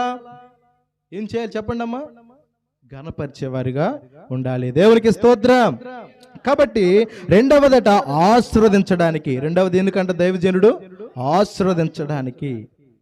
శాపముతున్న బ్రతుకులను, కృంగిన జీవితాలను ఏం చేయడానికంట? వారిని రేకెత్తించడానికి, అభివృద్ధులను తేవడానికంట ఒక దైవజనుడు ఏం చేస్తాడంటే ప్రార్థన చేస్తాడు. చాలా మంది కొందరు మనం పరిస్థితుల్లో చూస్తూ ఉంటాం, ఇది నా జ్ఞానం వల్ల, నా సబుద్ధి వల్ల కలిగింది అనుకుంటూ ఉంటారు. కానీ ఇర్మీయా అలా లేడు. ఎవరికైనా అధికంగా ఉన్నప్పుడు వాడు ప్రభువునందు అతిశయించాలే తప్ప, అది కలిగింది, గుర్రములు ఉన్నాయి, గుర్రాలు బట్టి నేను అతిశయించాను, మనుషులు ఉన్నారు వాళ్ళు అతిశయింది అని అంటే వీల్లేదు అనేసేసి ఇర్మీయాలో కూడా భక్తుడు అన్న మాటను కూడా మీరు చూడగలుగుతారు ప్రియమైన దేవుని బిడ్డలారా. అందుకని మనకు కలిగిన దాన్ని బట్టి ఎవరిని కనపరచాలి? దేవుని లేకపోయినా ఎవరిని కనపరచాలి? ఏబు కనపరిచాడా లేదా? సాక్ష్యం చెప్పగలుగుతారా? చెప్పట్లేదే. ఆడ బైబిల్లో కండి, మిమ్మల్ని వేరే విషయాలు ఏమి అడగట్లేదుగా. ఉన్నా స్తోత్రం, లేకపోయినా స్తోత్రం. మనకు మాత్రం అది ఆత్రం అన్నట్టే ఉంది వ్యవహారం. అయ్యగారు ప్రార్థన చేస్తే ఆమెనంటే ఎన్ని దిగాలి? అన్ని దిగాలి. ఇక నీ దుష్ట హృదయంలో, నీ దుష్ట ఆలోచనలు 190 పెట్టుకొని అయ్యా నేను ఆశ్రయించబడతానంటే అవుతారా అమ్మా? ఇదే కాదు, యేస్కేల్లో కూడా ఒక మంచి మాటలు ఉన్నవి. దుష్టులు మరణ ముందు చేత నాకేమాత్రము సంతోషం కలదు, వారు తమ బ్రతుకును దిద్దుకునే బ్రతుకుడే కదా నాకు సంతోషము. నీవు దేవునికి సంతోషం తేవాలంటే ముందు నువ్వు దిద్దుకోవాల్సింది హృదయాన్ని, హృదయంలో చేసిన మోసాన్ని. మనం ఏం చేయాలి? దేవుని సన్నిధికి వచ్చి ప్రార్థన చేసుకుంటే దేవుడు ఏం చేస్తాడు? దుష్టత్వం నుంచి నువ్వు చేసే ప్రార్థన, నీ పక్షం చేసే దైవజనుడు ప్రార్థన ఆలకించి దూపం వల్ల దేవుని వద్దకు చేరితే దానికి అక్కడి నుంచి నీకేమొచ్చింది? విడుదల వచ్చింది, విమోచించబడతావు, రక్షించబడతావు, పరిపూర్ణమైన వాడిగా, పరిపూర్ణమైన దానిగా నీవు చెందుతావని దేవుని వాక్యము తెలియపరుస్తుంది. దేవునికి స్తోత్రం. కనుక ప్రియమైన దేవుని బిడ్డలారా, అందుకని ఎవరు పంపించారు అన్నది కూడా ఉంది అక్కడ. మీ యొద్దకు చెప్పండి, మీ యొద్దకు ఆయన మీ యొద్దకు పంపాడు. దైవజనుడు అన్న వ్యక్తి దేవుడు పంపించిన వ్యక్తి. అతను కలిగిన కష్టాలు, ఇరుకుల ఇబ్బందుల కన్నా ముందు ఆత్మీయుల స్నేహాలు, ఆత్మీయ విశ్వాసులు యొక్క వారి విధానాలు తెలుసుకుని వారి నిమిత్తము దేవునికి అప్పజెప్పడమే ఆ దైవజనుడి పని. అర్థమవుతుందా? సమూయేలు ఉన్నాడు, తెలుసా మీకు? తెలియదు. వాళ్ళు కూడా ఏడుంటాడు ఆయన? ఏడుంటాడమ్మా? ఏడుంటాడు? దేవాలయంలో ఉంటాడా? మన చేతులున్న లేఖనాల్లో ఉంటాడండి. దేవునికి స్తోత్రం. ఆయన చూస్తే నేను ప్రార్థన చేయకపోతే పాపమని దేవుని మాట వినని సౌలు నిమిత్తం కూడా ఏం చేసేవాడుకున్నాడు తెలుసా? సమూయేలు ప్రార్థించిన వాడిగా ఉన్నాడు. ఈనాడు మనము కొన్ని విషయాలు దేవుని మాట వెనుక, సంఘం మాట వెనుక, లేదా తల్లిదండ్రుల మాట వెనుక ఏం చేస్తామంటే ఇష్టదారులు పోతా ఉంటే వారి నిమిత్తం కూడా వారిని దుష్టత నుంచి మళ్లించయ్యా, వారిని మార్చయ్యా అనేసి నీ కొరకు పొట్టగట్టుకొని ప్రార్థించే దైవజనులు ఉన్నారు. దేవునికి స్తోత్రం. కాబట్టి అలాంటి వారిని మనము గుర్తెరిగి అలాంటి వారి యొద్దకు వచ్చి మనము ప్రార్థనలు గడిపితే దుష్టత్వం బాధ. పండగకి వస్తేనే దుమ్ము దులిపితేనే పోతుందన్నప్పుడు నువ్వు ఒకసారి దేవుని వద్దకు వస్తే పోదండి నీకు పూజ చెప్పండి, పనులు ఉన్న భ్రష్టత్వం బాధ పోయిద్ది. కనుక ప్రియమైన దేవుని బిడ్డలారా, కాబట్టి దేవుడు దైవజనుని ఎందుకు పుట్టించాడు తెలుస్తుంది కదా. చాలా మంది మన ఒక వ్యక్తిగత విషయాలు ఏమేమి జరుపుకుంటారు చెప్పండి? సంవత్సరాలు ఏమేమి జరుపుకుంటారు చెప్పండి? పుట్టినరోజు, పెళ్లి రోజు ఇప్పుడేం పోవాల్సిందే. ఉన్నమాట చెప్పుకుంటే ఏం పోయింది? ఉన్నమాట కానీ ఊరికెక్కున్నది ఈటికే అనుకుంటా, అవునా? సచిన్ రోజు, అవునా? ఈ 3 రోజులు జరుపుకుంటుంటా, చిన్న చిన్న అవుతూ ఉంటారు. కానీ ఒక క్రైస్తవుడిగా దేవుని విషయాలు జరుపుకోవాల్సిన తెలుసా? నువ్వు ఎప్పుడైతే లోకంలో దుష్టత్వంలో బ్రతికి నీ బ్రతుకుని మార్చుకొని రక్షణ అనే బాప్తిస్మం ద్వారా నువ్వు మార్చబడతావో ఆ తేదీని జరుపుకునేది అది దేవునికి మహిమ. దేవునికి స్తోత్రం. నువ్వు పుట్టినది ఈ లోకానికి కరెక్టే, కానీ దేవుని విషయాలు సంతోషకరమైనది ఏంటో తెలుసా? నువ్వు రక్షణ పొందిన రోజు ఒకటి. రెండవది దైవజనుల విషయంలో అయితే, మా విషయంలో అయితే దేవుడు మమ్మల్ని సేవకులుగా ఎన్నుకున్న రోజు. ఇప్పుడు మా ఆత్మీయ తండ్రి గారు చేస్తున్న రోజు ఏ రోజు అంటే మార్చి 16వ తేదీ. అవునా, అదేనా? ఈ రోజున అతడు ఈ గ్రామంలో, మీ చుట్టుపక్కల గ్రామాల్లో ఆయన ఇక్కడ అభిషేకం పడతాము జరిగింది. అవునా కదా? కాబట్టి దాన్ని ఏం చేశాడు, ప్రభువా నువ్వు నన్ను ఈ స్థితిలోంచి విడిపించావు అనేసి దేవుని గణపరచాకే కుడికిలేవి. దేవునికి స్తోత్రం. కనుక ప్రియమైన దేవుని బిడ్డలారా, ఒక క్రైస్తవులకు మనం జరుపుకోవాల్సినది దేవుని విషయాల్లో, ఆత్మ విషయాలు జరుపుకుంటే ప్రభు ఇష్టపడతాడు. నేను శరీర విషయాలు జరుపుకోవద్దని అంటల్లా, అవి చేసుకోవచ్చు. కానీ ముఖ్యంగా ఏంటయ్యా అంటే, మనం రక్షణ పొందిన దినమును మాత్రం మనము మర్చిపోకూడదు. దేవుని ఎరిగిన దినమును మాత్రం మనం మర్చిపోకూడదు. ఆ రోజున మనం పశ్చాత్తపడి, ప్రభువా నిజంగా నా తండ్రి నేను లోకంలో కొట్టిమిడలు ఆడుతుంటే ఎవరు నాన్నవారు, నా స్నేహితులు అయిన వారు, బంధువులు, స్నేహితులు, ఇరుగు పొరుగు వారు, నేను నా అనే అహంకారం ఉన్న వారందరూ కూడా చేయి విడిచినా నువ్వు నన్ను విడవకుండా ఈ రోజున ఈ స్థితిలో సజీవ లెక్కలో ఈ రోజున ఈ తన మనం కూడా కూడి ఉన్నామంటే అది ఎవరి కృప? ఒకసారి చెప్పండి కూడా, దేవుని నామమున మహిమపరచండి అమ్మా. ఇంకా గట్టిగా కొట్టండి. దేవునికి స్తోత్రం. ఆయన కృప లేకపోతే ఏది కూడా కాదు. అందుకన్నాడు కదా భక్తుడు, నీ కృప తప్ప వేరొకటి లేదయా, నీ మనసులో నేనుంటే చాలయా, కాలముగా నేనున్న స్థితిలో నీ కృప నాయడ చాలునంటివే. హల్లెలూయా. ఆయన కృప తప్ప మరొకటి లోకంలో లేదు. ఒక వ్యక్తి పడినా లేవనెత్తుతాడు. అవునా కదండి? మనుషులు పడదోయాలని చూస్తారేమో కానీ దేవుడు పడిపోయిన వాడిని కూడా తీసి తొంగలో దొక్కిన వాడిని నువ్వు దొక్కాలనుకుంటావేమో కానీ దేవుడు వాడిని కూడా తీసుకొస్తాడు. ఏమండి, దావీదు సంగతి మీకు తెలుసు కదండి. 7 తీసి తొంగలో దొక్కారు గొర్రెలు కాసుకునేవాడని. కానీ దేవుడు ఆయన్నే ఎన్నుకోడు. గల కారణం ఏంటి? దేవుడు ఏం చూస్తాడన్నావు? హృదయాన్ని చూస్తాడు. అది మనుషులు చూడలేరు, గమనించారు కదా. ఎవరి పట్ల ఏ ఉద్దేశం ఉంది ఎవరికి కూడా తెలియదు. అది దేవునికి తప్ప, వ్యక్తిగత నీ జీవితానికే తప్ప. అవునా కదమ్మా? కాబట్టి ఒక దైవజనుడిని మరి దేవుడు ఎందుకు ఏర్పాటు చేసుకున్న 2 విషయాలు మనము విన్నాం. ఏంటి చెప్పండి, వాక్యాన్ని ముగించుకుందాం. దుష్టత్వం నుంచి మళ్లించడానికి, రెండవది ఆశ్రయించడానికి. అలాంటప్పుడు మనం ఏం చేయాలి? దేవుని మాటను మనము వినాలి, దైవజనుల మాట మనము వినేవారిగా ఉండాలి. దేవునికి స్తోత్రం. అలాగే మరి యొక్క కూడికకు మరి చాలా మంది కూడా అయిన వారు స్నేహితులు, తమ ఆత్మీయులు, స్నేహితులు అందరూ కూడా ఏకీభవించి పరిచర్య చేసి వారికి కలిగిన దానిలో కూడా దేవునికి ఇచ్చి ఈ రోజున ఎలా చేసుకోగలుగుతున్నాం. దేవునికి స్తోత్రం. కనుక ప్రియమైన దేవుని బిడ్డలారా, ఎందుకంటే మనము చేస్తుంది ఏదైనా దేవునికి కాబట్టి దేవునికి ఇచ్చిన దానికి అంతకంతకు ఏమన్నాడు దేవుడు? 30 దంతులుగాను, 60 దంతులుగాను, 100 అంతులుగాను ఏం చేస్తున్నాడు దేవుడు? ఆశీర్వదిస్తాడు. నాకు ఇచ్చి శోధిస్తే ఆకాశవాకిని లిప్పి పట్టనంత దీవెనలను కుమ్మరిస్తాడు. ఇక్కడ చేరి కూడా వచ్చిన మీ అందరికును, లైవ్ ద్వారా ఉంటున్న వాక్య విన్న బిడ్డలకును, ఈ మైక్ ఎంత ప్రతి ఒక్క బిడ్డలకును, మన అందరికి దేవుని కృపయు సమాధానము మెండుగా కలుగునుగాక. ఆమేన్. ప్రార్థన చేసుకుందాం. పరిశుద్ధుడా మహాగణుడా, నీ కొందనాలయ్యా. ఇదిగో నీ దాసును నిలబెట్టుకొని కొద్ది మాటలు అందించిన దాన్ని బట్టి నీ కొందనాలు. ఇదిగో నాకన్నా ప్రభా, ఇదిగో నీ దాసు నిలబడుచుటకు నీ పక్షాన ఇదిగో మీరే బహుబలంగా మీరు వాడుకోండి. ఇదిగో మా అందరికి కావాల్సిన ఆత్మీయ మాకు దయచేయమని, మీ నామమునకే మహిమ ఘనత ప్రభావములు పొందమని యేసు పరిశుద్ధ నామను బట్టి అడిగి వేడుకొంచున్నాము మా తండ్రి. ఆమేన్. అందరి కొందనాలమ్మా, అందరి కొందనాలయ్యా. దేవునికి స్తోత్రం. ఎంతో చక్కటి వాక్యాన్ని వినిపించారు మా ఆత్మీయ సహోదరుడు. అలాగే మనం ఎప్పుడెప్పుడని ఎదురు చూస్తున్న సమయం రానే వచ్చింది.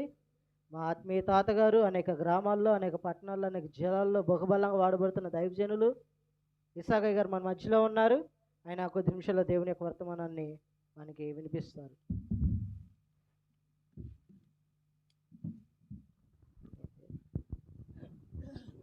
Praise the lord. Hallelujah, hallelujah, hallelujah, hallelujah. దేవుని స్తోత్రం. హల్లెలూయా, దేవుని స్తోత్రం. హల్లెలూయా, దేవుని స్తోత్రం. హల్లెలూయా, దేవుని స్తోత్రం. హల్లెలూయా, దేవుని స్తోత్రం. హల్లెలూయా, దేవుని స్తోత్రం. హల్లెలూయా, దేవుని స్తోత్రం. హల్లెలూయా. దేవుని స్తోత్రం.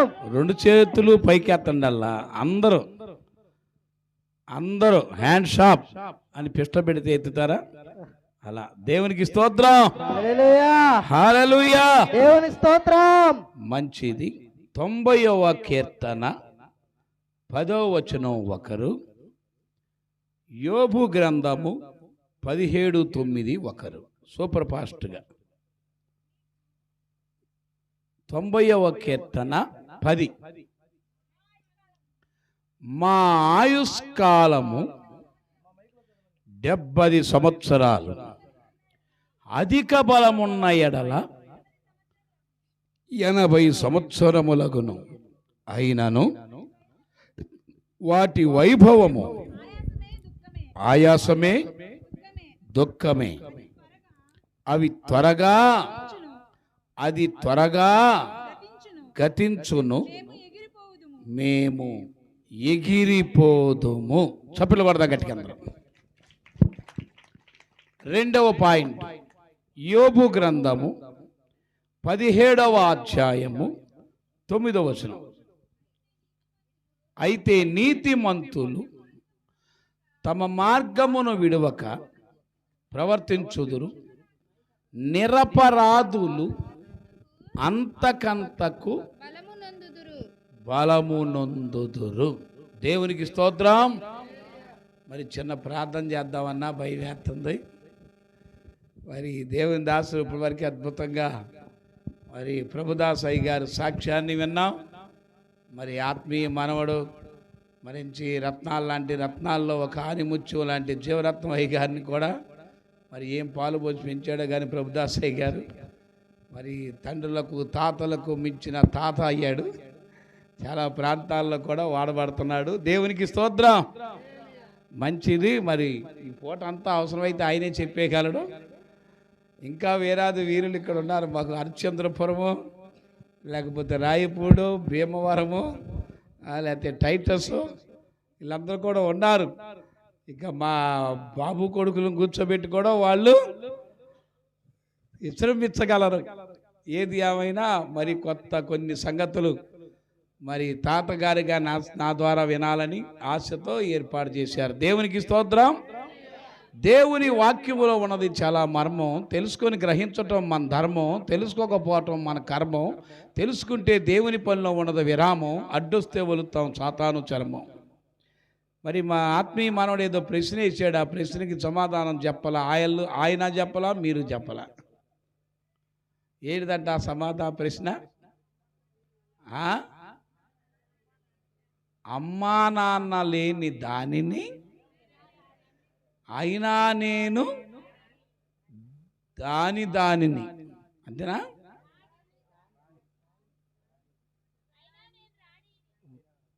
ఓహో, అమ్మా నాన్న లేని దానిని అయినా నేను రానిని.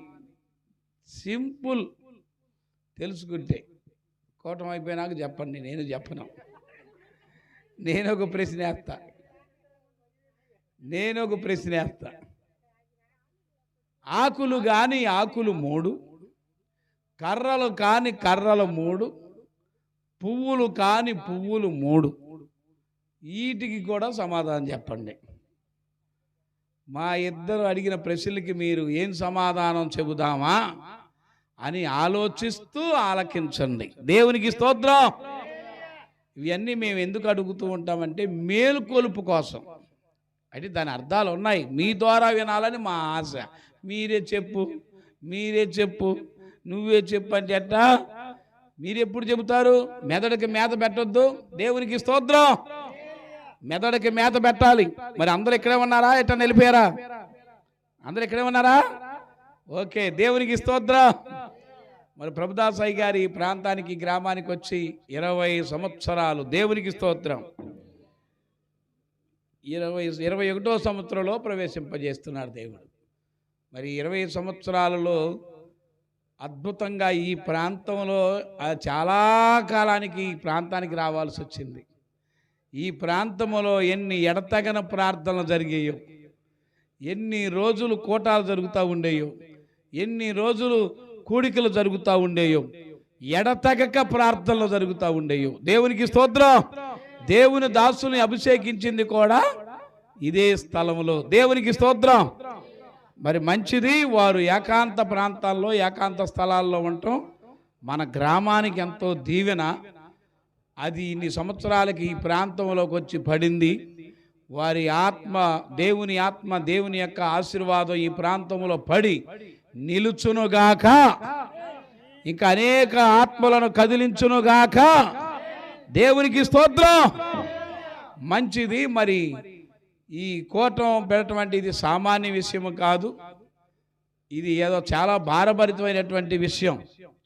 మేము అనేక ప్రాంతాలు, రాష్ట్రాలు, జిల్లాలు, ప్రదేశాలు సంచారం చేస్తూ ఉంటాం, తిరుగుతూ ఉంటాం.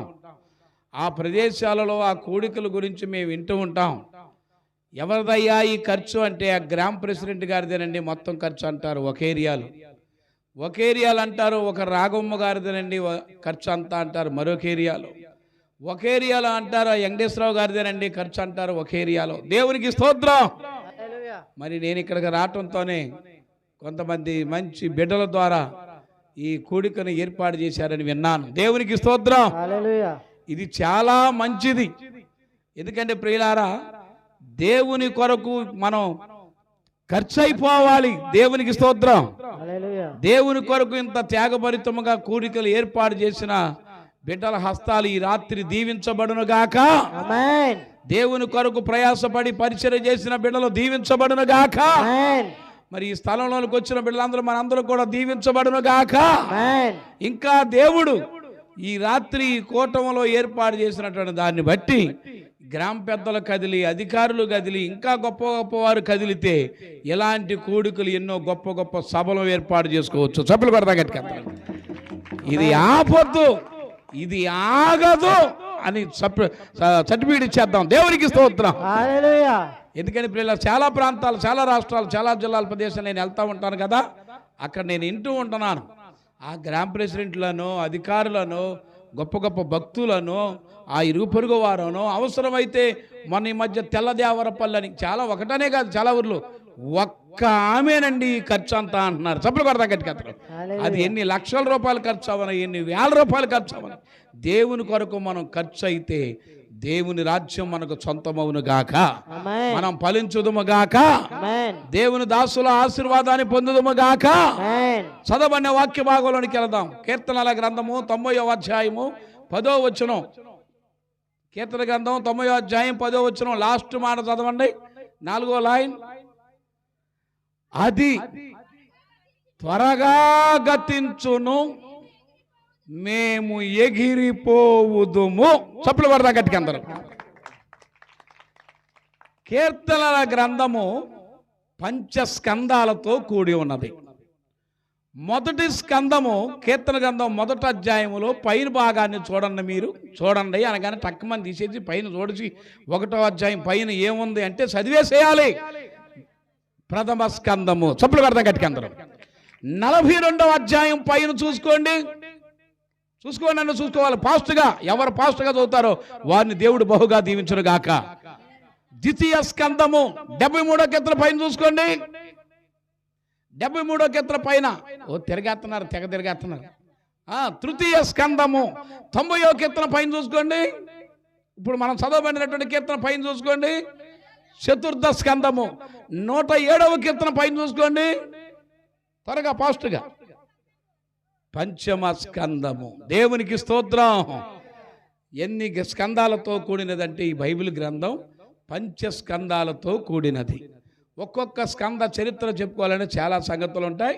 ఇప్పుడు ఏ స్కందములోని చరిత్ర మనం బయటికి తీసామంటే చతుర్థ స్కందములోని భాగాన్ని. దేవునికి స్తోత్రం. ఏ భాగం అమ్మా ఇది? చతుర్థ స్కందములోని భాగం 90వ కీర్తన. ఆ 90వ కీర్తన ఎవరిది అసలు? ఆ కీర్తన అనంటే దైవజనుడైన మోసే చేసిన ప్రార్థన. మనం చాలామంది అనుకుంటూ ఉంటాం యేసయ్యని గురించి ఏదో మత్తయి సువార్తలోనో, లూకా సువార్తలోనో, మార్కు సువార్తలోనో, వాటిలోనో వీటిలోనో ఉంటుంది అనుకుంటాం. కీర్తనల గ్రంథంలో కూడా యేసుని గురించి రాయబడి ఉంటుందని లూకా సువార్తలో 24వ అధ్యాయంలో 44 వచనంలో చదవగలరా? లేకపోతే నేనే చదువుకొని వెళ్ళిపోనా? మీరు కూడా చదివితే అంత బాగుంటుందని రిఫరెన్స్ నేను బోధ రియాక్షన్ ఇస్తుంది. అందుకని దేవునికి స్తోత్రం. కీర్తనల గ్రంథం లూకా సువార్త 24:44 అనగానే చదివేసేయాలి. మోసే ధర్మశాస్త్రములోను, ప్రవక్తల గ్రంథములలోను, కీర్తనలలోను చాలు. చప్పులు పడతా గట్టిగా అందరూ. ఇంతకీ ఆయన అంటే ఎవరు? మీ ఆయన, మా ఆయన, ఈ వెనుమూలు గ్రామంలో ఉన్న వాళ్ళందరి ఆయన యేసుక్రీస్తు. చప్పట్లు కొడతా గట్టిగా. ఆయన ఆయన ఆయన అని బైబిల్ గ్రంథంలో 3800 సార్లు రాయబడింది ఆ యేసుక్రీస్తుని గురించి. ఆయనను గూర్చి ఆయన చెప్పుకుంటున్నాడు, నన్ను గూర్చి కీర్తనల గ్రంథంలో కూడా రాయబడింది. అంతెందుకు, ఆది కాండములో 3:15 కూడా రాయబడింది. అంతెందుకు, ప్రకటన గ్రంథం 22:16 కూడా యేసుని గురించి రాయబడింది. మార్కు సువార్త 1:1 రాయబడింది. అపోస్తల కార్యాలు 1:1 రాయబడింది. గలతీలకు 1:1, లోకా 1:1. ఈ విధంగా చూస్తే రోమిలకు 1:1 మొత్తం ఎందుకు చూసినా ఆది కాండం మొదలుకొని ప్రకటన గ్రంథం వరకు మన యేసుని గురించి రాయబడింది. చప్పట్లు కొడతా గట్టిగా అందరూ. అలాంటి యేసయ్యను గురించి తెలుసుకుంటున్నటువంటి పరిస్థితుల్లో ఒక దైవజనుడైన మోసే చేసే ప్రార్థన. చప్పట్లు కొడదాం గట్టిగా అందరూ. ఏ జనుడమ్మా మోసే? అందరూ చెప్పాలి గట్టిగా. ఏ జనుడు? ఏ జనుడు? ఏ జనుడు? ఏంతో మరి కొంతమంది మౌనమే అంగీకారం అన్నట్టుగా, కంటి చూపే కానీ నోటి మాటలేని పేషెంట్ లాగా చూస్తున్నారు. పప్పు గంట కాస్త తాలింపు ఉండాలంట, బట్టకు కాస్త జాడింపు ఉండాలంట, క్రైస్తవులమైన దేవుని బిడ్డలమైన మనకు కాస్త కదిలింపు ఉండాలి. అంతేగాని యెహోవా నాకు ఆపని, నాకు ఊపిరి లేదు అన్నట్టు ఉండకూడదు, ఊపిరి లేనడు ఊరన్నట్టు ఉండకూడదు. చప్పులు కొడతా గట్టిగా. ఓ భక్తులు అన్నాడు, నవ్వటం ఒక యోగం, నవ్వించడం ఒక భోగం, నవ్వలేకపోవటం రోగం. ఎక్కడున్నాడు యోనా గారు? నవ్వుతున్నాడా నవ్వట్లేదా? దేవునికి స్తోత్రం. కొంతమంది నవ్వరండి, ఇంటికాడ బాగానే బయలుదేరతారు, రోడ్డు మీద వచ్చేదాకా కోటంకి వచ్చేదాకా బాగానే బయలుదేరతారు, ఏడుకు వచ్చినాక ఎక్కడ సొమ్మంతా పోగొట్టున్నట్టు. ఏవి చేతురా భగవత్ గురుడు అని కళాకాంతులు లేని మొఖాల్లా కూర్చుంటారు. కాస్త కళాకాంతులు ఉండాలి, కలకల్లాడాలి, నవ్వుతూ దేవుని మాటలు వినాలి. లాస్ట్కి ఒక్క కన్నీరు బొచ్చు గార్చి దైవజనుల కోసం ప్రార్థన చేయాలి. చప్పట్లు కొడతా గట్టిగా అందరూ. అప్పుడు అది కూటం అయింది. అంతేగాని కళాకాంత లేకుండా ఎప్పుడు కూటం ముగిస్తారా, ఎప్పుడు అయిపోతా అని వచ్చిన గానించి ఏడుపు మొఖాలే దేవునికి స్తోత్రం. కానీ మీ మొఖాలు చాలా మంచి అండి, కలకల్లాడిపోతున్నాయి. ఏదో ఒకసారి నవ్వండి, నవ్వే వస్తుందండి. ఆయన అందుకేనేమో ఊరినే రాయలా చివరత్వం,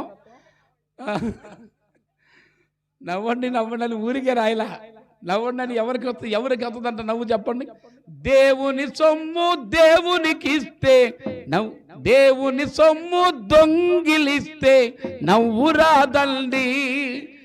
దేవుని సొమ్ము దేవునికి ఇస్తే నవ్వండి, నవ్వండి నవ్వండి నవ్వండి మనసార నవ్వండి. హల్లెలూయా.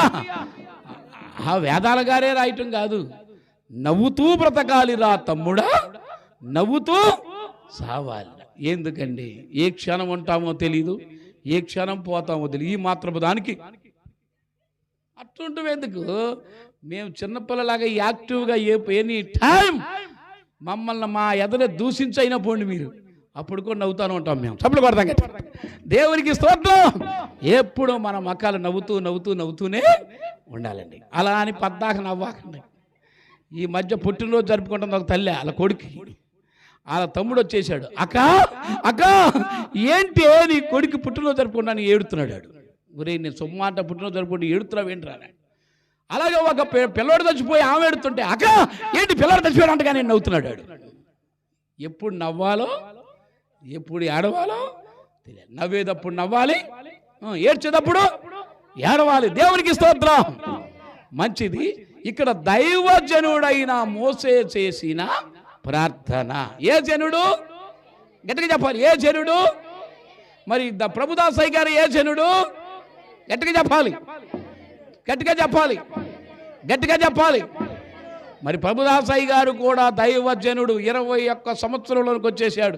అలాంటి దైవజనుడు అని నమ్మిన మనం కొన్ని సంవత్సరాల క్రితం నుంచి కూడా ఏకాంత ప్రదేశంలో ప్రార్థన చేస్తుంటే మనం పరుగులు తీయొద్దు, మనం కూడా కలిసి పోరాడొద్దు. దైవజనుడు అయిన మోసే చేసిన ప్రార్థనలాగా దైవజనుడైన ప్రభుదాసయ్య గారు కూడా మామూలు ప్రార్థన చేయట్లా. చూసారా ఎంతమంది బాడీ గార్డులా కూర్చున్నారు వాళ్ళ శిష్యులు. దేవునికి స్తోత్రం. కొంతమందికి పాపం తాతకు ఖాళీ లేనట్టు ఖాళీ లేక రాలేదేమో కానీ ఇంకా వాళ్ళందరూ కూడా వస్తే ఇంకెంత బాగుండో. అంతేనా హరిశ్చంద్రపురం? దేవునికి స్తోత్రం. మంచిది. జనులలో రకరకాల జనులు ఉన్నారు. మత్తయి సువార్త 11వ అధ్యాయము 28వ వచనంలో ఒక మాటను చూస్తే, ప్రయాసపడి భారం మోసుకొనుచున్న సమస్త జనులు, చప్పుడు కొడతా గట్టిగా అందరూ. ఒక జనులు, ఏ జనులు? ఏ జనులు? ఏ జనులు? సమస్త జనులు అనండి మీరు. ఏ జనులు? ఏ జనులు? మోసే ఏ జనుడు? ప్రభుదాసయ్య గారు ఏ జనుడు? అది సమస్త జనులు అని గురించి ఉంది.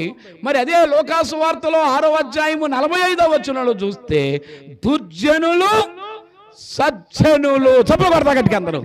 దుర్జనులు సజ్జనులు. ఇందాకేమో సమస్త జనులు, సమస్త జనులు అని మత్తయి సువార్త 11:28 ఉంటే, లూకాసు వార్త 6:45. ఈ అమ్మకి అత్త తీసిన చదవచ్చుగా తల్లా. సజ్జనులు, దాని కింద భాగంలో కొంచెం వెళ్తే దుర్జనులు, చప్పుడు కొడతా గట్టిగా అందరూ. వారు జనులే, వీరు జనులే, వీరు జనులే, వారు జనులే. మరి సజ్జనులు, దుర్జనులు, సమస్త జనులు, ఈ అన్ని జనుల కంటే గొప్ప జనులు దైవ జనులు. చప్పుడు కొడతా గట్టిగా అందరూ. ఎందుకని గొప్ప జనులు దైవ జనులు అంటే, 2 కొరింథీయులకు రాసిన పత్రిక 11వ అధ్యాయం 5వ వచనం. నేను చిన్న పాట పాడదాం అనుకున్నాను, నన్ను పాడనివరా? మరి ఆ డ్రమ్మిస్ట్ లేది? దేవునికి స్తోత్రం. చదవండి. నువ్వైతే మిక్కిలి శ్రేష్ఠులైన అపోస్తుల కంటే చాలు. ఎందుకంటే అపోస్తులన్నా ఒకటే, దైవజనులన్నా ఒకటే. దేవునికి స్తోత్రం. అయితే సమస్త జనుల కంటే, దుర్జనుల కంటే, సజ్జనుల కంటే దైవజనులు శ్రేష్ఠులైన వారు. చప్పుడు కొడతా గట్టిగా అందరూ. ఎందుకు ఇలాంటి కూడిక ఏర్పాటు చేసుకోవాల్సి వస్తుందంటే, శ్రేష్టమైనటువంటి రోజును దేవుడు దాసులకు ఇచ్చాడు. దేవునికి స్తోత్రం. దుర్జనులు అంటే ఎవరు? దుర్జనులంటే వారు ఎంతసేపు దేవునికి విలువెవరు, దేవునికి ప్రథమ స్థానం ఎవరు, దేవునికి భక్తి చేయరు, ప్రార్థన చేయరు. వారు తిన్నావా, పడుకున్నావా, తెల్లారిందా. మరి సజ్జనులు ఎవరు? ఈ రాత్రి ఈ కూటాన్ని ఏర్పాటు చేశారే, చప్పట్లు కొడతా గట్టిగా.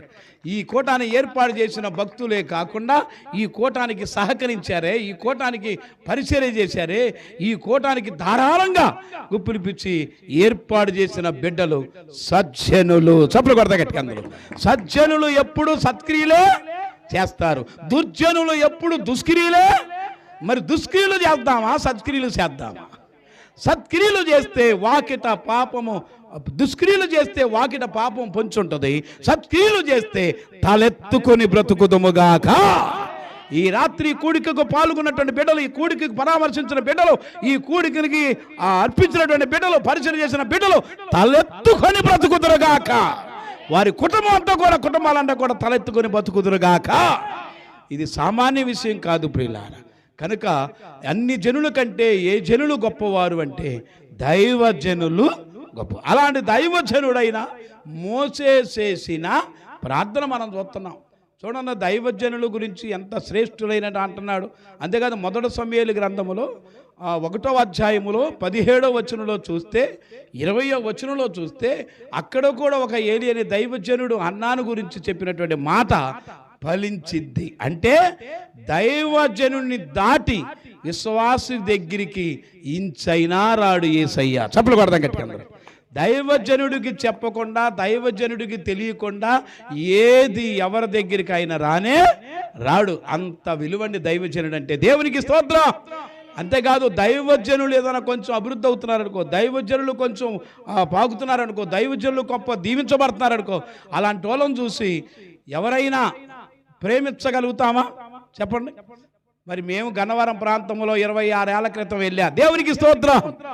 26 ఏళ్ల క్రితం వెళ్ళినప్పుడు అక్కడ అడుగు పెట్టిన కానించి ఇప్పుడు కంటది ఒక తల్లి, ఈయన రిక్త హస్తాలతో వచ్చాడు, కుబేరుడయ్యాడు అంటది ఒక తల్లి. చప్పట్లు కొడతా గట్టిగా. ఒక్కొక్క తండ్రి అయితే విషపు చూపులు. కానీ బైబిల్ గ్రంథంలో, కీర్తన గ్రంథంలో 35వ అధ్యాయంలో 27వ వచనంలో దైవజనుల్ని గురించి చక్కగా రాయబడిందండి. అక్కడ దైవజనుల గురించి విశ్వాసులే కాదు, అన్ని జనులే కాదు, దేవాది దేవుడు ఎలా వర్ణిస్తున్నాడో చూద్దాం. 35వ కీర్తన 27వ వచనం. దైవజనుల గురించి బాగా రావాలి కనుక ఈ రాత్రి. నా నిర్దోషత్వమును బట్టి ఆనందించువాడు సంతోషించుదురుగాక. సేవకుడి క్షేమము చూసి చప్పెళ్ళు కొడదాం గట్టిగా అందరూ. సేవకుడు క్షేమం చూసి ఆనందించే వాళ్ళు ఎవరన్నా ఉన్నారా అంటే నజరేయుడైన యేసయ్య. చప్పుడు కొడదాం గట్టిగా అందరూ. సేవకుడు క్షేమము చూసి ఆయన ఆనందిస్తాడంటండి. మనం కూడా ఈరోజు ఆనందించదుముగాక. మరి ఈ భాగాన్ని చూడండి. 2 కొరింథీయులకు రాసిన పత్రిక, 2 కొరింథీయులకు రాసిన పత్రిక, ఒక్క మాట,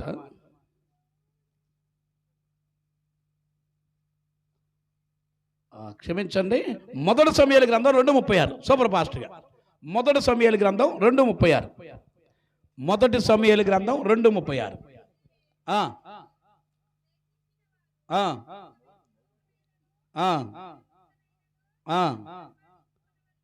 సంపాదించుకున్న వాళ్ళని మౌతులు అందించండి, తిన్నట్లుగా దయచేసి యాజకుల ఉద్యోగములలో ఒకదాని యందు చప్పులు కొడదాం గట్టిగా అందరూ. దీని కథ ఏంటంటే, ప్రపంచములో ఉన్న ఉద్యోగాలన్నిటికంటే గొప్ప ఉద్యోగం ఏదైనా ఉందా అంటే యాజకుడు ఉద్యోగమే, దైవ సేవకుడు ఉద్యోగమే, దైవజనుడి యొక్క ఉద్యోగమే. ఏ ఉద్యోగానికైనా రిటైర్మెంట్ ఉందేమో కానీ, ప్రధానమంత్రికైనా రిటైర్మెంట్ ఉందేమో కానీ దైవజనుడికి రిటైర్మెంట్ అనేది లేదు. ఎందుకంటే దేవుని సేవకుడు, దేవుని పనిలో యువకుడు, సాతాన్ని జయించడంలో మంచి సైనికుడు, అనేకులను దీవించడంలో ధనికుడు, అనేకులు పరలోక రాజ్యం చేర్చడానికి కారకుడే దైవ సేవకుడు. చప్పులు పడతా గట్టికందరు. అంతేకాదు నేటి సమాజ క్షేమానికి దైవ సేవకుడే ఆధారం. వ్యసన బానిసత్వములతో తామే స్వయంకృత అపరాధం మంటలు దహించబడుచుండగా మండే మానవుల హృదయాలపై చల్లటి వాక్యపు జల్లులు కురిపించువారే దైవ సేవకులు. చప్పులు పడతా గట్టికందరు. అలాంటి దైవ సేవకులు ఈ రాత్రి ఈ రోజు పరామర్శించిన బిడ్డలాగా మనం ఎంతగానో పరామర్శించుదము గాక. అంతేకాదు దేవుని ఈ గ్రామానికి ప్రెసిడెంట్, మండలానికి ఎంఆర్ఓ, జిల్లాకి కలెక్టర్, రాష్ట్రానికి సీఎం, దేశానికి పిఎం, ప్రపంచానికి పాస్టర్. సభలు కొడతా గట్టిగా.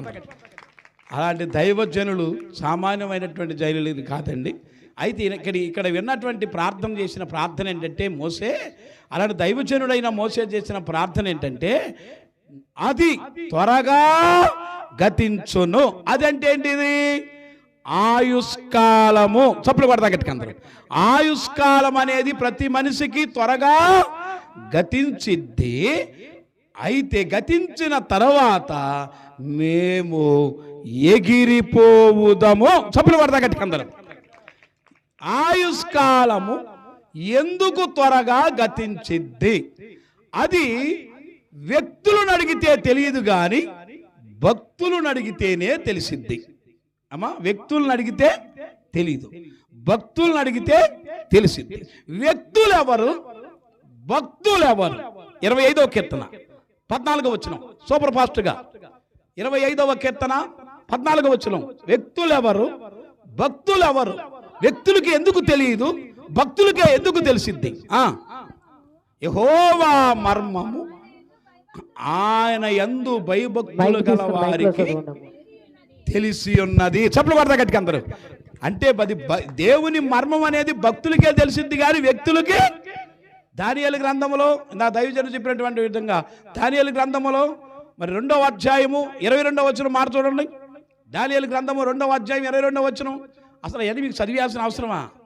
22వ అధ్యాయం వచనం 19వ వచనాన్ని చూస్తే ఆ రాత్రి మరి నెబుకద్నెజరు కల కన్నాడు, కల మర్చిపోయాడు, కలను చెప్పాలి, కలను భావం చెప్పాలన్నప్పుడు ఎవడో చెప్పలేకపోతే అందరూ నరికించేయమని ఆర్డర్ వచ్చినప్పుడు దానియేలు ఏం కోరతాడు? ఒక రాత్రి గడివివ్వండి. చప్పులు కొడతా గట్టిగా అందరూ. అప్పుడు ఆ రాత్రే షడ్రక్ మెషక్ అబేద్నెగో దానియేలు అందరూ ఆ రాత్రే ప్రభు దగ్గర విచారణ చేయటం ప్రారంభిస్తారు. దేవునికి స్తోత్రం. దేవుడికి అసాధ్యమైంది ఏది కూడా లేదండి. మనకి కథలు చెప్పినట్టు చెప్పేస్తాడంటే, జాతకాలు చెప్పేస్తాడంటే. అంతేగాని ఏ మనుషుల దగ్గర జాతకాలు మనకు దొరకవు. ఆ మధ్య ఆర్ఆర్కే మూర్తి గారు మీకు తెలిసి ఎప్పుడన్నా నాకు ఎప్పుడు ఫోన్ చేయలేదా అన్నాడు చూస్తున్నారు. ఆయన ఫోన్ చేయడమ్మా, ఆయన రేడియో సువార్తకుడు, ఇప్పుడు వెళ్ళిపోయాడు ఎప్పుడో పాపం. దేవునికి స్తోత్రం. ఆయనతో పాటు ప్రసంగాలు హైదరాబాదులో సుమన్ రాజయ్య గారు అన్న ఆయన మీటింగ్లు పెడితే నేను మొదటి ప్రసంగం, ఆయన 2వ ప్రసంగాలు చేసేవాడు. పాపం 400 మంది కానీ కుర్చీలు ఎత్తే 40 మందే వస్తే ఆయన అనేవాడు క్వాంటిటీలో కాదు కానీ క్వాలిటీలో ఉంది అని చెప్పేవాడు. దేవునికి స్తోత్రం. అలాంటి ఆర్ఆర్కే మూర్తి గారికి శిష్యుడైనటువంటి ఆయన, ఒక సేవకుడు లాంటి వాడు ఒక ఆయన చిలక జోస్యం వాడి దగ్గర కనపడ్డాడంట. ఈయన కారేసుకొత్తంటే ఎవరి దగ్గర కనపడ్డాడు? చిలక జోస్యం వాడి దగ్గర ఉన్నాడేంట్రా మనోడు అని మెల్లిగా ఈ చమత్కారం కలిగినటువంటి ఆర్ఆర్కే మూర్తి గారు కారు ఆపి, ఆగాయ ఆ చిలక జోస్యం తిన్నంగా ఆపి, అయ్యా ఏంటయ్యా ఎక్కడున్నా అంటే, అయ్యా మరి చిలక జోస్యం ఆయన ప్రార్థన చేయటానికి రమ్మంటే వచ్చాను అన్నాడంట. చిలక జోస్యమోడు ప్రార్థన చేయించుకుంటానికి రమ్మన్నాడంట, ప్రార్థన చేయటానికి రమ్మన్నాడంట ఆయన అని చెప్పేసేపటికి ఆర్ఆర్కే మూర్తి గారు సామాన్యుడు కాదుగా, మహా చమత్కారంగా కారు దిగి మెల్లిగి చిలక జోస్యమోడి దగ్గరికి వచ్చి, నాయన నువ్వు చెప్పేదే చిలక జోస్యం కదా, నువ్వు అందరి జాతకాలు చెప్పేసి లాంటివాడు కదా, మరి నీకేం సమస్య వచ్చిందిరా బాబు, మా వాడితో ప్రార్థన చేయించుకుందామన్నా అంటే అంటాడు, ఎవరన్నారండి నేను చర్చి ఎప్పుడు కడతానో చెప్పని ఆయన అడుగుతున్నాడు. ఆ చిలక రాబోయి రామచిలక అని ఆ చిలకని రమ్మని, నేను చర్చి ఎప్పుడు కడతానో ఆ చిలకని చెప్పమని అడుగుతున్నాడంట. చూసారా, ఇవాళ జాతకాలు ఏ చిలక జోసివాడి దగ్గర లేవండి. దేవాది దేవుడు పాదాల దగ్గర కూర్చుంటే ప్రభుదాస్ అయ్య గారి లాగా చక్కగా ఆయన మనతో మాట్లాడును గాక. ఆయన మాట్లాడతాడా? మాట్లాడ్డా? గట్టిగా చెప్పాలి. నాతో మాట్లాడాడన్న వాళ్ళ చేతులు ఎత్తండి. నిజమేనా? మాట్లాడతామే కాదు, నాతో కూడా మాట్లాడాడు అన్నవాళ్ళు ఎత్తమన్నా నేను. అర్థమైందిగా? అది దేవునికి స్తోత్రం. ఆయన దర్శనాల ద్వారా మాట్లాడతాడు, వాక్యాల ద్వారా మాట్లాడతాడు, స్వప్నాల ద్వారా మాట్లాడతాడు, స్వరం ద్వారా మాట్లాడతాడు. దేవునికి స్తోత్రం. అది భక్తులంటే. అంతేగాని భక్తులకి దేవుని భయభక్తులు గల వారికి దేహో మరము తప్పనిసరిగా. మరి దానియేలు షడ్రకు మెషకు అబేద్నెగోల రాత్రి అందు బయలుపరచబడిందా లేదా? కళ చెప్పాడు, కళాభావం చెప్పాడు. ఇస్సాకు రెబెకా గొడ్రాలు గనక వాళ్ళకు కూడా గర్భాలం కోసం ప్రభు పాదాల దగ్గర కూర్చుంటే గర్భాలం ఇచ్చాడు. ఆ తర్వాత ఆమె బాధను గురించి అడిగింది. లోపలే ఫైటింగ్ చేస్తున్నారు ఇద్దరు. ఫైటింగ్ చేస్తుంటే నా బాధ ఏంటంటే వాళ్ళ జాతకాలతో సహా దేవుడు చెప్పాడు. చెప్పుడు కొడతా గట్టికంత. అందుకే భక్తులైన దావీదు అన్నాడు, నేను యెహోవా వద్ద విచారణ చేయగా ఆయన నాకు ఉత్తరం ఇచ్చాను, నాకు కలిగిన భయములు అన్నింటిలోనే ఆయన నన్ను తప్పించాను. దేవునికి స్తోత్రం. అందుకే ఇది భక్తులకే తెలిసిద్దాను. మత్తయి సువార్త 13:11 చూడండి. మత్తయి సువార్త 13:11. భక్తులకు తెలుసా, వ్యక్తులకు తెలుసా? త్వరగా.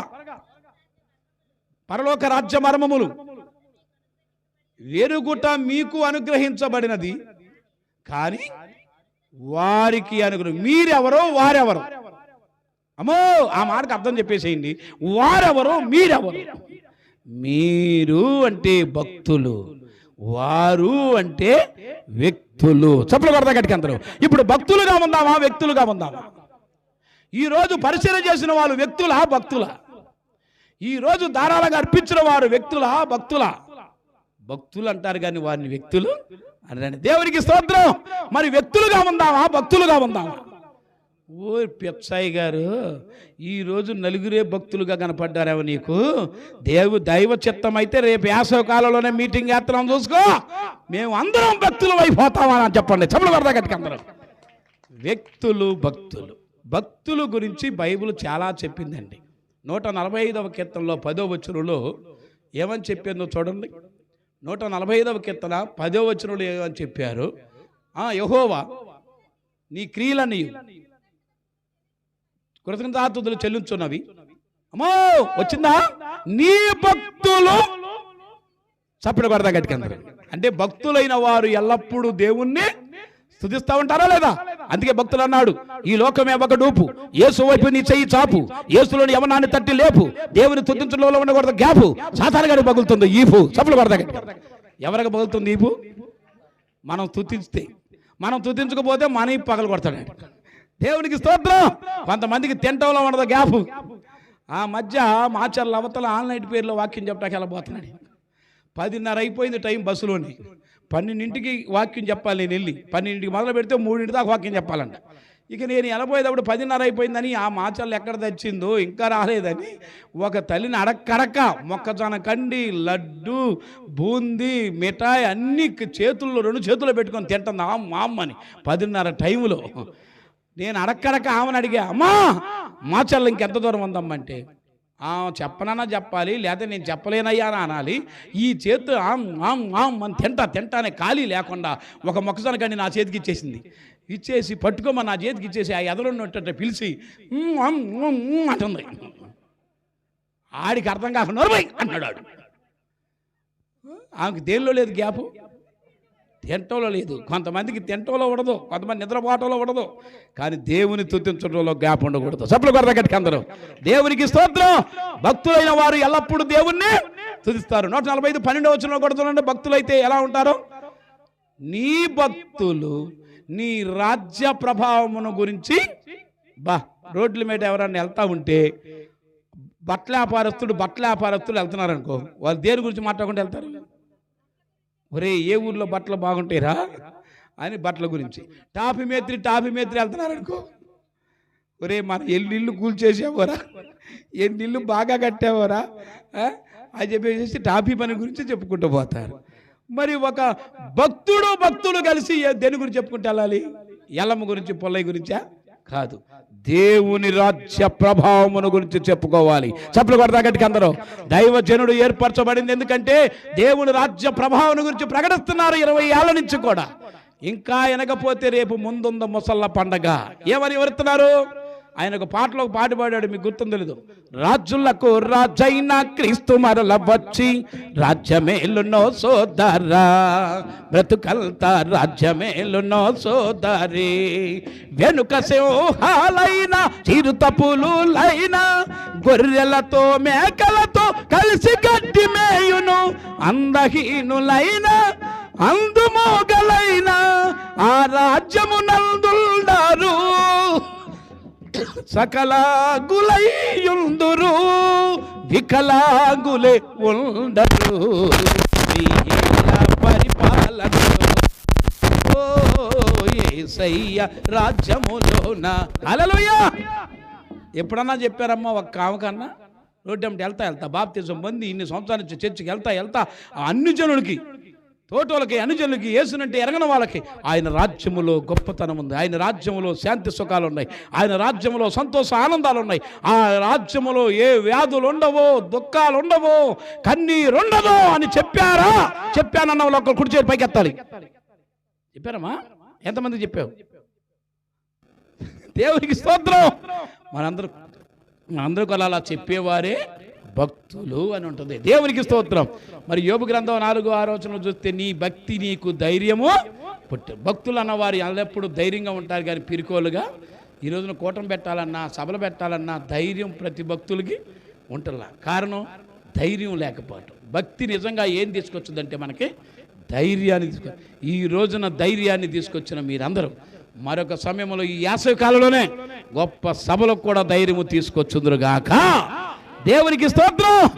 అందుకే ఇప్పుడు వ్యక్తులకు తెలిసిద్దా, భక్తులకు తెలిసిద్దా? గట్టిగా చెప్పాలి. వ్యక్తులకు తెలిసిద్దా, భక్తులకు తెలిసిద్దా? ఏంటది? అయిపోయింది. అసలు వాక్యం ఎత్తింది ఏంటో అది చెప్పట్లు. ఇప్పుడు వ్యక్తులకు తెలిసిద్దా, భక్తులకు తెలిసిద్దా అంటే వ్యక్తులకు తెలియదు, భక్తులకు తెలిసిద్దా అని చెప్పుకున్నాం. ఏంటిదని తెలుసుకున్నాం? ఏదో చెబుతున్నాడు యోనా యాసకాలం మీటింగ్. దేవునికి స్తోత్రం. ఆయుష్కాలము త్వరగా గతించిద్దని మనోళ్ళు చాలామంది ఏంటి ఆ దేవుడికి ఇచ్చేది, ఏంటి వాళ్ళకి ఇచ్చే బదులు వీళ్ళకి ఇచ్చే బదులు ఇంకా దాచుకొని తిందాం అనుకుంటున్నాడు. రేపు నీది కాదు. ఈ క్షణమే ఏ క్షణమో తెలియదు నీ జీవిత అంతలో కనబడే మాయమైపోయే ఆవిరి వంటిది. ఇలాంటప్పుడు దేవునికి ఖర్చు పెట్టామనుకో, దేవాది దేవుని కొరకు భారంగా వరించామనుకో, జీవితకాలం అంతా చెప్పుకుంటమే కాదు, మనం చచ్చిపోయిన తర్వాత కూడా చెప్పుకొందురుగాక. ఇంతకీ ఆయుష్కాలము ఎందుకు తరిగిపోద్ది? ఒక చిన్న మాటలు చెప్పేద్దాం, ముగిచేయబోతున్నాం త్వరగా. 89వ కీర్తన 47వ వచనం త్వరగా. 89వ కీర్తన 47. నా ఆయుష్కాలం ఎంత కొద్దిదో. అమ్మో, ఆయుష్కాలము ఎందుకు త్వరగా గతించిద్దో వింటున్నాం. ఎందుకు త్వరగా గతిస్తుందంటే ఆయుష్కాలం కొద్దిదా గొప్పదా? గట్టిగా చెప్పండి. కొద్దిదా గొప్పదా? కొద్దిదా గొప్పదా? ఒక రోజున సీమ రోడ్డు వెంబడి బయలుదేరి వెళ్తా ఉందంట. ఆ సీమతోటి సీమ దాని సహోదరి సిస్టరు, ఓ సిస్టరు ఎక్కడికి వెళ్తున్నావు అందంట. అదందంట ఏనుక్కి రక్తదానం ఎత్తకి వెళ్తున్నాను అందంట. అది అంతా అసలు గోట్లోకి వస్తుందా?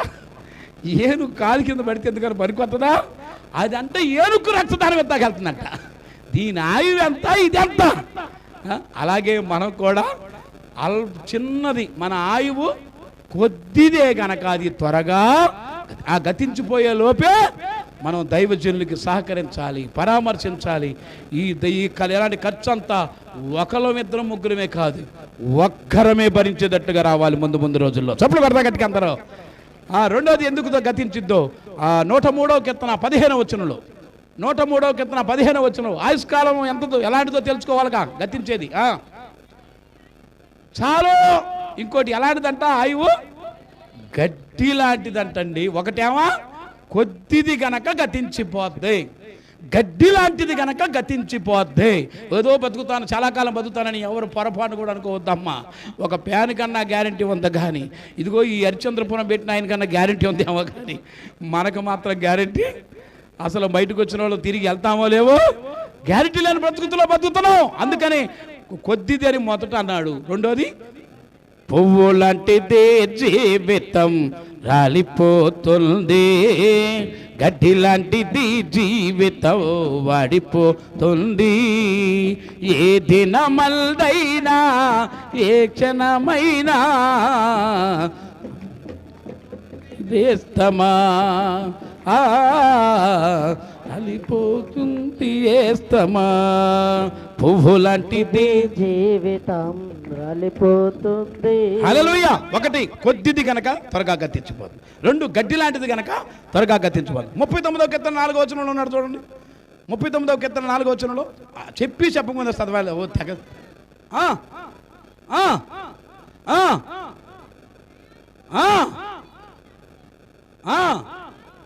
నా ఆయువు ఎంత అల్పమైనది. చప్పుడు పడతా గట్టిగా అందరికి.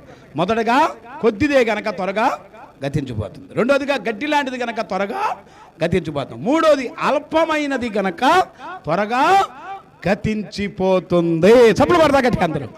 ఆయువు గతించిపోయిన తర్వాత మనం పైకెగిరే జీవితం కావాలా వద్దా? కావాలన్న వాళ్ళు కుడి చేతులు పైకెత్తుదురుగాక. దేవునికి స్తోత్రం.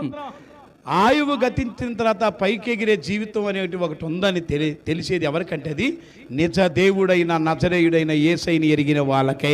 చప్పట్లు కొడతా గట్టిగా. ఎలాంటి దేవుడు మన దేవుడు? రోమీలకు రాసిన పత్రికలో 14వ అధ్యాయంలో 9వ వచనంలో ఒక మాట చదవండి సూపర్ ఫాస్ట్గా.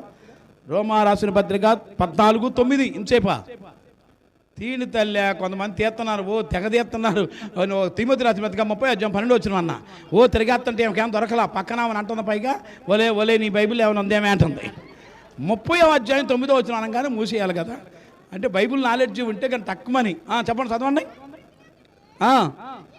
సజీవులకును ప్రభు అయినటకు ఇందు నిమిత్తమే కదా.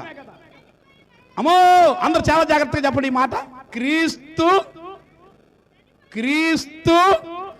చనిపోయి మరలా బ్రతికెను. చెప్పులు పడతా గట్టిగా అందరూ.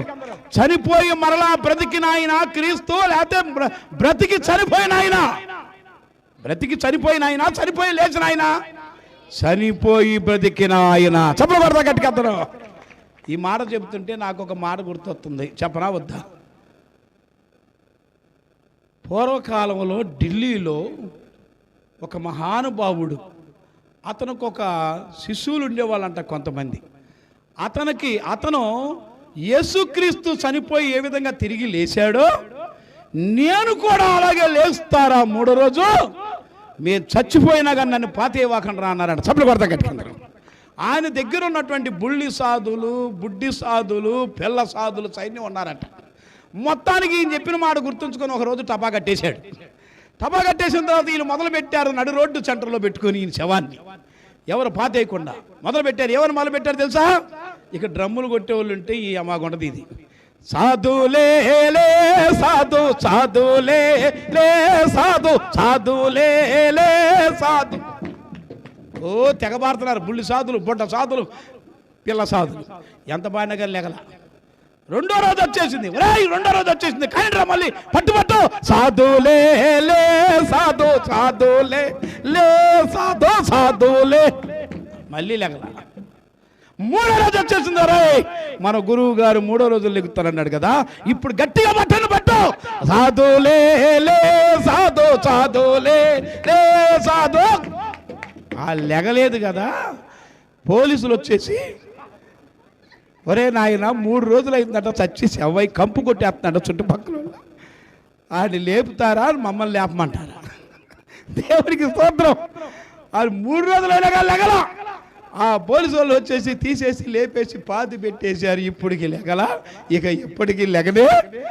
కానీ మన యేసు మరణము గెల్లచెన్నమ్మయ యేసు, మరణము ఓడను జయ యేసు, మరణము గెల్లచెన్న జయ యేసు, మరణము ఓడను. ఏంటో నేను ఒక కథానాయకుడిని అనుకో, మీరందరూ ఎలా ఉండాలో, వంతలాగా ఉండాలో వద్దా? పళ్ళు పడవట కొరికరా సై అన్నాను అనుకో, మీరేమనాలి? పళ్ళు పడవట కొరికరా సై అనగానే మీరేమనాలంటే ఒళ్ళు పులకరించింది రా సై అనాలి. అంటే ఏంటి అర్థం? మరణము గెల్లచెన్ను జయ యేసు అనగానే మీరేమనాలి? మరణమే ఓడెన్ను జయ యేసు, మరణము గెల్లచెన్ను జయ యేసు, మరణమే ఓడెన్ను జయ యేసు. హల్లెలూయా. అలాంటి వాడు మన యేసయ్య. చప్పట్లు కొడతా గట్టిగా అందరూ. ఆయన చనిపోయి తిరిగి మరలా బ్రతికిన వాడే. అందుకన్నారు పుట్టినరోజు క్రిస్మస్, చనిపోయిన రోజు గుడ్ ఫ్రైడే, తిరిగి లేచిన రోజు ఈస్టర్. అదే యేసయ్య అంటే తక్కువ చేసి మాట్లాడే వాళ్ళ నోళ్లకు ప్లాస్టర్. చప్పట్లు కొడతా గట్టిగా అందరూ. వాడు వచ్చేసాడు పొద్దుపోయిన తర్వాత గొడవ వేసుకుంటాక, అబ్బా అమెరికా దేవుడి గురించి చెబుతున్నావు ఏంటి అన్నాడు. అమెరికా దేవుడు కాదయ్యా, నీ ఇంట్లో ఉన్న యేసుక్రీస్తుని గురించి చెబుతున్నాను అనేప్పటికీ, నా ఇంట్లో ఉన్నాడా ఆయన కానీ, ఆయన పేరు కానీ ఉంటే తీసి పెంటకొప్పలో పారేస్తానన్నాడు. పారైతే కోటం ఇప్పుడు ఆపేస్తానన్నా, పారైపోతే తెల్లారులు పెట్టుకుని దేవునికి స్తోత్రం. మరి ఎలా నిరూపించాలి? వాళ్ళ ఇంట్లో ఉన్న పొలం దస్తావేజులు పెట్టుకురా, తలం దస్తావేజులు పెట్టుకురా, చదువు అన్నా. క్రీస్తు పూర్వం క్రీస్తు శాఖం అని చదువుతున్నాడు. ఇప్పుడు పెంటకొప్పలో పారేమన్నా పారేస్తాడా? అమ్మో ఎవరితో నేను పెట్టుకోవచ్చున్నా బాబు, యేసు బిడ్డలతో పెట్టుకోకూడదని వాడు మారిపోయాడు. చెప్పులు కొడతా గట్టిగా అందరూ. ఈ రాత్రికాల సమయంలో నా యేసయ్య గురించి నిజంగా ఎరిగిన వాళ్ళమైతే మన ఆయువు అంతమైపోయిన తర్వాత తిరిగి మరలా ఎగిరిపోయే అనుభవంలోకి వెళ్ళుదుముగాక. ఎవరు ఎగిరిపోతారో చెప్పగలరా? 40వ యెషయా గ్రంథము 31వ వచనంలో చూడగలరా? యెషయా గ్రంథంలో 40వ అధ్యాయంలో 31వ వచనంలో ఏమన్నదంటే, యెహోవా కొరకు ఎదురు చూచువారు నూతన బలము నొందుతారు, అంతేకాకుండా వారు పక్షిరాజుల వలె రెక్కలు చాపి పైకి ఎగురుదురుగాక. చప్పట్లు కొడతాం అందరం. పైకి ఎగురుదామా కింద పడుదామా? మనమంతా పైకి ఎగిరే అనుభవాల్లోకి వెళ్ళాలండి. అందుకే మీ గ్రామానికి చక్కని దైవ చెల్లిచ్చారు. ఎన్ని సంవత్సరాలైనా రాయైనా రప్పైనా ముళ్ళైనా మేము కాసేపు ఉంటాకే మాకు భయం వేసిపోతుంది. ఆ ప్రాంతంలో లోపల నుంచి బయట నుంచి లోపలికి వస్తాక వామ్మో అయ్యగారు మళ్ళీ వెళ్ళేటప్పుడు కూడా రమ్మని ఒక ఇంటి నుంచి వెళ్ళిపోతామన్నాం మేము. మరి రాయనక రప్పనక పావులనక పొట్లానక అది వస్తుంటే ఇలా ఈ చేత్తో ఎన్ని 100 పాములు చంపేశారంట దైవ జిల్లా. చప్పట్లు కొడతా గట్టిగా. నిజంగా అలాంటి కష్టమైన, నష్టమైన, శ్రమైన, బాధ అయిన, కరువైన, ఖడ్గమైన, ఇరుకైన, ఇబ్బంది అయినా అలాంటి ప్రార్థనలు చేస్తున్నారంటే మనందరం ఈ భూమిలో మిగిలిపోవటానికి కాదండి, ఎగిరిపోయే జీవితంలోనికి రావటానికి. చప్పట్లు కొడతా గట్టిగా అందరూ. అంతేకాదు ఇంకా ఎవరో ఎగిరిపోతా. యెషయా గ్రంథం 60వ అధ్యాయం 8వ వచనం కూడా ఒక మాట్లాడతా ఉండమ్మా సూపర్ ఫాస్ట్గా. యెషయా గ్రంథము 60వ అధ్యాయము 8వ వచనం నేను ముగిచ్చేయబోతాను. మేఘము వలెను ఎగయు గొవ్వల వలెను గోళ్లకు ఎగిసి వచ్చు వీరెవరో మనమే. సభలు పడతా గట్టిగా అందరూ. మేఘాల మీద యేసు వచ్చుచున్నాడు, మేఘాల మీద యేసు వచ్చుచున్నాడు, పరిశుద్ధులందరినీ తీసుకుపోతాడు, రెప్పపాటున మారాలి, యేసయ్య చెల్తకు చేరాలి, యేసు రాజుగా వచ్చుచున్నారు, భూలోకమంతా తెలుసుకుంటారు. రవి కోటి తేజుడు రమ్యమైన దేవుడు, రవి కోటి తేజుడు రమ్యమైన దేవుడు, రారాజుగా వచ్చుచున్నాడు, యేసు రారాజుగా వచ్చుచున్నాడు, యేసు రాజుగా వచ్చుచున్నాడు, భూలోకమంతా తెలుసుకుంటారు. హల్లెలూయా.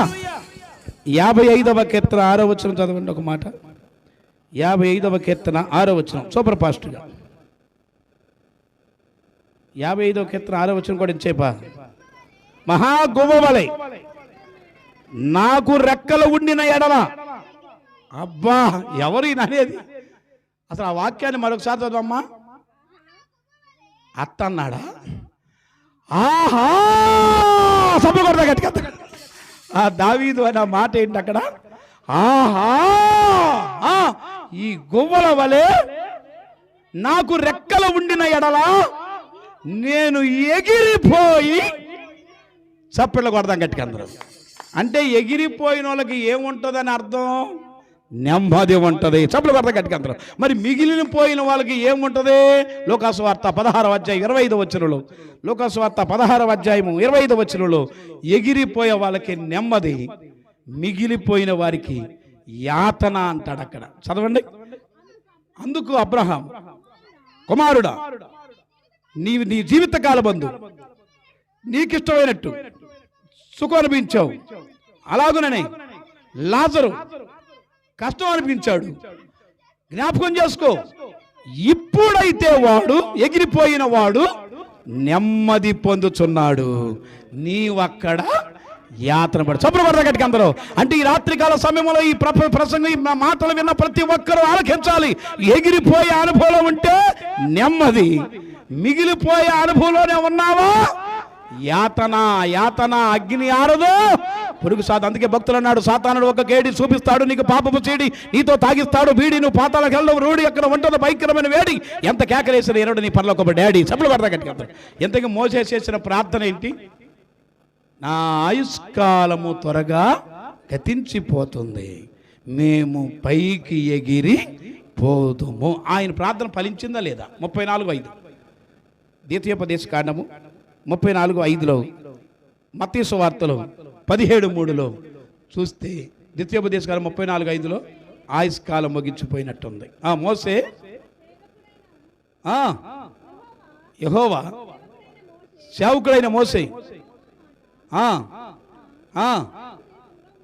చాలు అంటే ఆయుష్కాలం గతించింది. మరి పైకి ఎగిరింది ఎక్కడ ఆధారం? మత్తయి సువార్త 17వ అధ్యాయం. మరి పేతురు, యోహాను, యాకోబులు కొండ మీదకి వెళ్ళినప్పుడు దైవజనులు శిష్యులతో ఎలా ఉంటున్నారో అలా ఉండనప్పుడు వాళ్ళందరూ వాళ్ళ శిష్యులతో ఉంటుండగా పైనుంచి డమాలమని మోసే ఏలియా పడ్డారు. చెప్పులు కొడతా గట్టిగా. అదే ఆధారం. అంటే ఆయన పైకి ఎగిరాడు. దేవునికి స్తోత్రం. మరి అలా ఈ రాత్రికాల సమయంలో దైవజనులు ఉంచినటువంటి మనకు జీవితాల్లో ఒక అర్థం ఏంటంటే, మన జీవితాల్లో మన ఆయుష్కాలాలు గతించిపోతున్నాయి, కాలాలు గతించిపోతున్నాయి, సంవత్సరాలు గతించిపోతున్నాయి. దైవజనులను ఉంచినటువంటి విధానం వెనక. ఎందుకంటే ఈ లోకంలో మిగిలిపోయే అనుభవాల్లో మనం ఉండకూడదు, ఎగిరిపోయే జీవితాల్లోకి మనం వెళుదుము గాక. అందరం మోకాళ్ళ మీద నిలబడి 2 చేతులు పైకెత్తి దైవజనులను, ఈ రాత్రి కూడికకు పాల్గొన్నటువంటి బిడ్డలను, మనం వచ్చినటువంటి మన అందరినీ ఆశీర్వాద పలుకులతో ప్రార్థన చేసి ముగించేద్దాం. త్వరగా అందరూ మోకాళ్ళ మీద 2 చేతులు పైకెత్తి, ఎత్తబడిన వారు పైకి ఎగిరిపోవగా అవనియందు అంత్యక్రీస్తు అవతరిల్చును. మోకాళ్ళ మీద వేయాలని కానీ అందరూ మోకరించాలమ్మా. అందరూ కూడా మోకాళ్ళ మీద నిలబడి 2 చేతులు పైకెత్తాలి. ఎవరు కూడా మోకాలు లేకుండా ఉండొద్దు. ఎవరైతే దైవజనులు ద్వారా మన మంచి ఆత్మీయ అనుభవం వ్యక్తులుగానే మిగిలిపోకూడదు. ఈ లోకంలో భక్తులుగా ఉండాలి. పైకి ఎగిరే అనుభవాల్లోనికి మనం వెళ్ళాలి కనుక అందరూ మోకాళ్ళ మీద 2 చేతులు పైకెత్తాలి. అందరూ మోకాళ్ళ మీద 2 చేతులు పైకెత్తాలి. ఎవరు కూడా చేతులు దించొద్దు, మోకాలు దించొచ్చు. ఒక్క క్షణం. ఎత్తబడిన వారు పైకి ఎగిరిపోవగా అవనియందు అంత్యక్రీస్తు అవతరిల్చును. ఎగిరిపోవగా అవనియందు అంత్యక్రీస్తు అవతరిల్చును.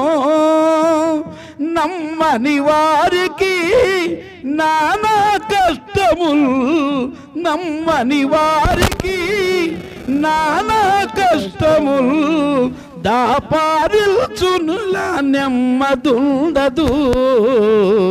ప్రభు నీరాకడా ఆరోహణ త్వరలో జరుగునని ప్రభువు పల్కే. నీరాకడా ఎత్తబడిన వారికి 7 ఏళ్ల విల్దు, విరినబలిన వారికి 7 ఏళ్ల శ్రమలగా, ఎత్తబడిన వారికి 7 ఏళ్ల విల్దు, మిగిలి ఉన్న వారికి 7 ఏళ్ల శ్రమలగా. ప్రకటన గ్రంథములో వివరంగున్నది, ప్రకటన గ్రంథములో వివరంగున్నది, వసుగక విసుగక వినగరల్డో. రమణీరాకడా సంగారోహణ త్వరలో జరుగునని ప్రభువు పల్కే. ప్రభు నీరాకడా సంగారోహణ త్వరలో జరుగునని ప్రభువు పల్కే. ప్రభు నీరాకడా ఎత్తబడిన వారు పైకి ఎగిరిపోవగా, అవనియందు అల్చక్రీస్తు అవతరిల్చును. నమ్మని వారికి నానా కష్టములు, నమ్మని వారికి నానా కష్టములు, దాపారిల్చు నీలా నెమ్మదుండదు. ప్రభు నీరాకడా సంగారోహణ త్వరలో జరుగునని ప్రభువు పల్కే. ప్రభు నీరాకడా. ప్రార్థన ప్రార్థన ప్రార్థన. పరిశుద్ధుడా పరిశుద్ధుడా పరిశుద్ధుడా, ప్రేమ కలిగిన నీ బిడ్డలు అందరూ ఎగిరిపోతున్నారు, నాశనానికి ఎగిరిపోతున్నారు. నీ రాకడలో ఎత్తబడేటానికి జీవించట్లేదయ్యా. ఈ రాత్రి నీ బిడ్డలకు ప్రేరేపణించారు, ఈ రాత్రి నీ బిడ్డలు ధారాళంగా గుర్తులు ఇప్పించారు, ఈ రాత్రి నీ బిడ్డలతో సంధించారు ప్రభు. ఈ రాత్రి పరిచయం చేసిన బిడ్డల కొరకే కొందనాలు స్తోత్రాలు చెల్లిస్తున్నాను. మరలా చాలా కాలానికి ఈ ప్రాంతంలో నిన్ను స్తుతించే భాగ్యాన్ని ఇచ్చావు ప్రభు, నిన్ను కనపరిచే భాగ్యాన్ని ఇచ్చావు ప్రభు. 20 సంవత్సరాలు నీ దాసులు ఏ పురుగు ముట్టకుండా, ఏ శత్రువు తాకకుండా, ఏ దుష్టుడు ముట్టకుండా నీ బిడ్డలు ఎంతగానో కాపాడుకుంటూ వస్తున్న దేవా నీకు వందనాలు, స్తోత్రాలు స్తోత్రాలు స్తోత్రాలు. నీ దాసులైన ప్రభుదాసాయి గారికి, అమ్మగారికి చక్కని శిష్యు బృందాన్ని ఇచ్చావు ప్రభు, తోడు నీడనిచ్చావు ప్రభు నీకు వందనాలు స్తోత్రాలు. పసి బిడ్డలతో సహా ఏకాంత ప్రార్థనలో ఉంటున్నారయ్యా. రాయనక రప్పనక పావనక పురుగనక ఏట్ల వల్ల అపాయం లేకుండా కాపాడుకుంటూ వస్తున్నారయ్యా.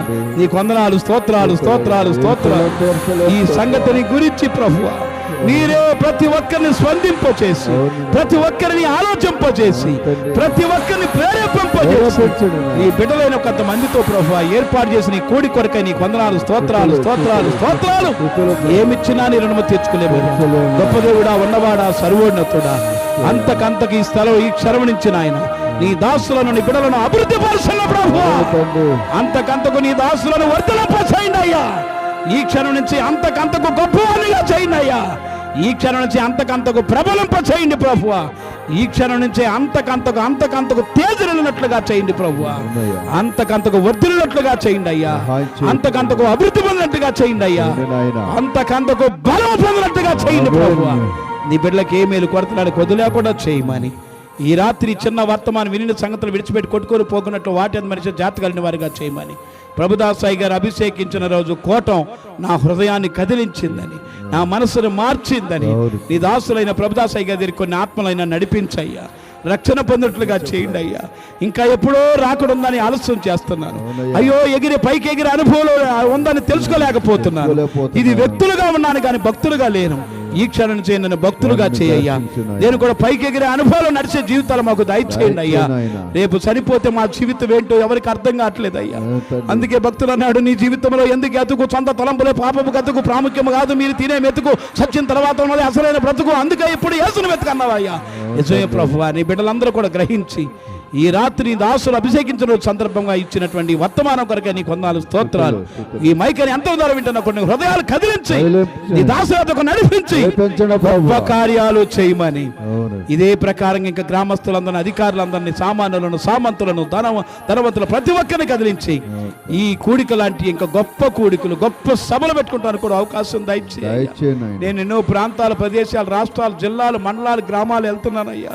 అక్కడికి వెళ్తుంటే లక్షల విలువ చేసే, వేల విలువ చేసే ఈ సభలు ఎలా పెట్టగలిగావయ్యా అంటే ఫలానా రామయ్య గారి ద్వారా, ఫలానా చిట్టమ్మ గారి ద్వారా, ఫలానా శాంతమ్మ గారి ద్వారా, ఫలానా సువార్తమ్మ గారి ద్వారా, ఫలానా మత్తయ్య గారి ద్వారా అని ఏంటంటే ఆశ్చర్యపోతున్నానయ్యా. ఈ కళ్ళకు వెళ్ళి మాటలు కాదయ్యా. ఎన్నో రాష్ట్రాల, జిల్లాల, ప్రదేశాల్లో నేను వింటున్నాను ప్రభువా. అలాగే ఈ రాత్రి ఈ కూడికకు సహకరించిన పిల్లలందరి కొరికే నీకు స్తుతులు. నీ చిత్తమైతే ఇంకా యాసవి కాలంలోనే ఒక గొప్ప మహాసభలు పెట్టుకోవడానికి కూడా అవకాశం దయచేసి గ్రామస్తులను, అనేకులను కదిలించి గొప్పగా జరిగించి సహాయం దయచేయమని ఈ దీన దాసులను 20 సంవత్సరాల నుంచి ఎంతగానో కాపాడావు ప్రభువా. వారి ద్వారా ఎన్నో ఆత్మలు రక్షించబడుతున్నాయి అయ్యా. వారి ద్వారా ఎన్నో కుటుంబాలు కట్టబడుతున్నాయి ప్రభువా. నీ దాసుల ద్వారా ఎన్నో కుటుంబాలు ఆదరించబడుతున్నాయి అయ్యా. నీ దాసుల కుటుంబం ద్వారా ఎన్నో కుటుంబాలు దీవించబడుతున్నాయి ప్రభు. ఒక్కసారి వారి కుటుంబాన్ని కూడా నాయన దీవించండి, ఆశీర్వదించండి. పెద్ద కుమారుడి పట్ల, చిన్న కుమారుడి పట్ల, కుమార్తె పట్ల గొప్ప దేవులు మీరు అనుగ్రహించండి. నీ దాసుల పట్ల, నీ దాసుల పట్ల గొప్ప దేవులు మీరు అనుగ్రహించండి. వారు ఎదురు చూస్తున్న కార్యాలు, వారు ఎన్నడూ ఎరుగని కార్యాలు, వారు కలలో కూడా అనుకున్నటువంటి కార్యాలను వారి కుటుంబ గట్లో ఇంకా గొప్పగా జరిగించి కాపాడమని, నీ బిడ్డలకు ఏమేలు కొడుతున్నాను కొద్ది లేకుండా చేయమని క్రీస్తు నామం పేరట వేడుకొనుచున్నాను మా తండ్రి, ఆమేన్.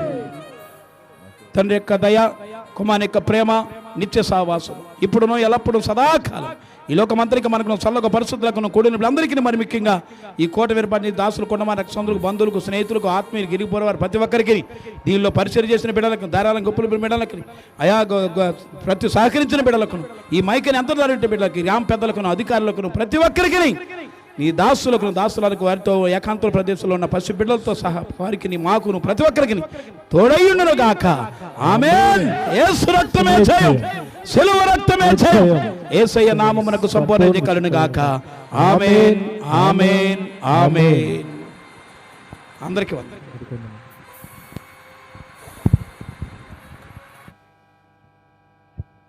దయచేసి ఆలస్యమైందని ఎవరు బాధపడమాకండి. మీ అందరి కోసం ప్రేమ విందు చేయబడింది.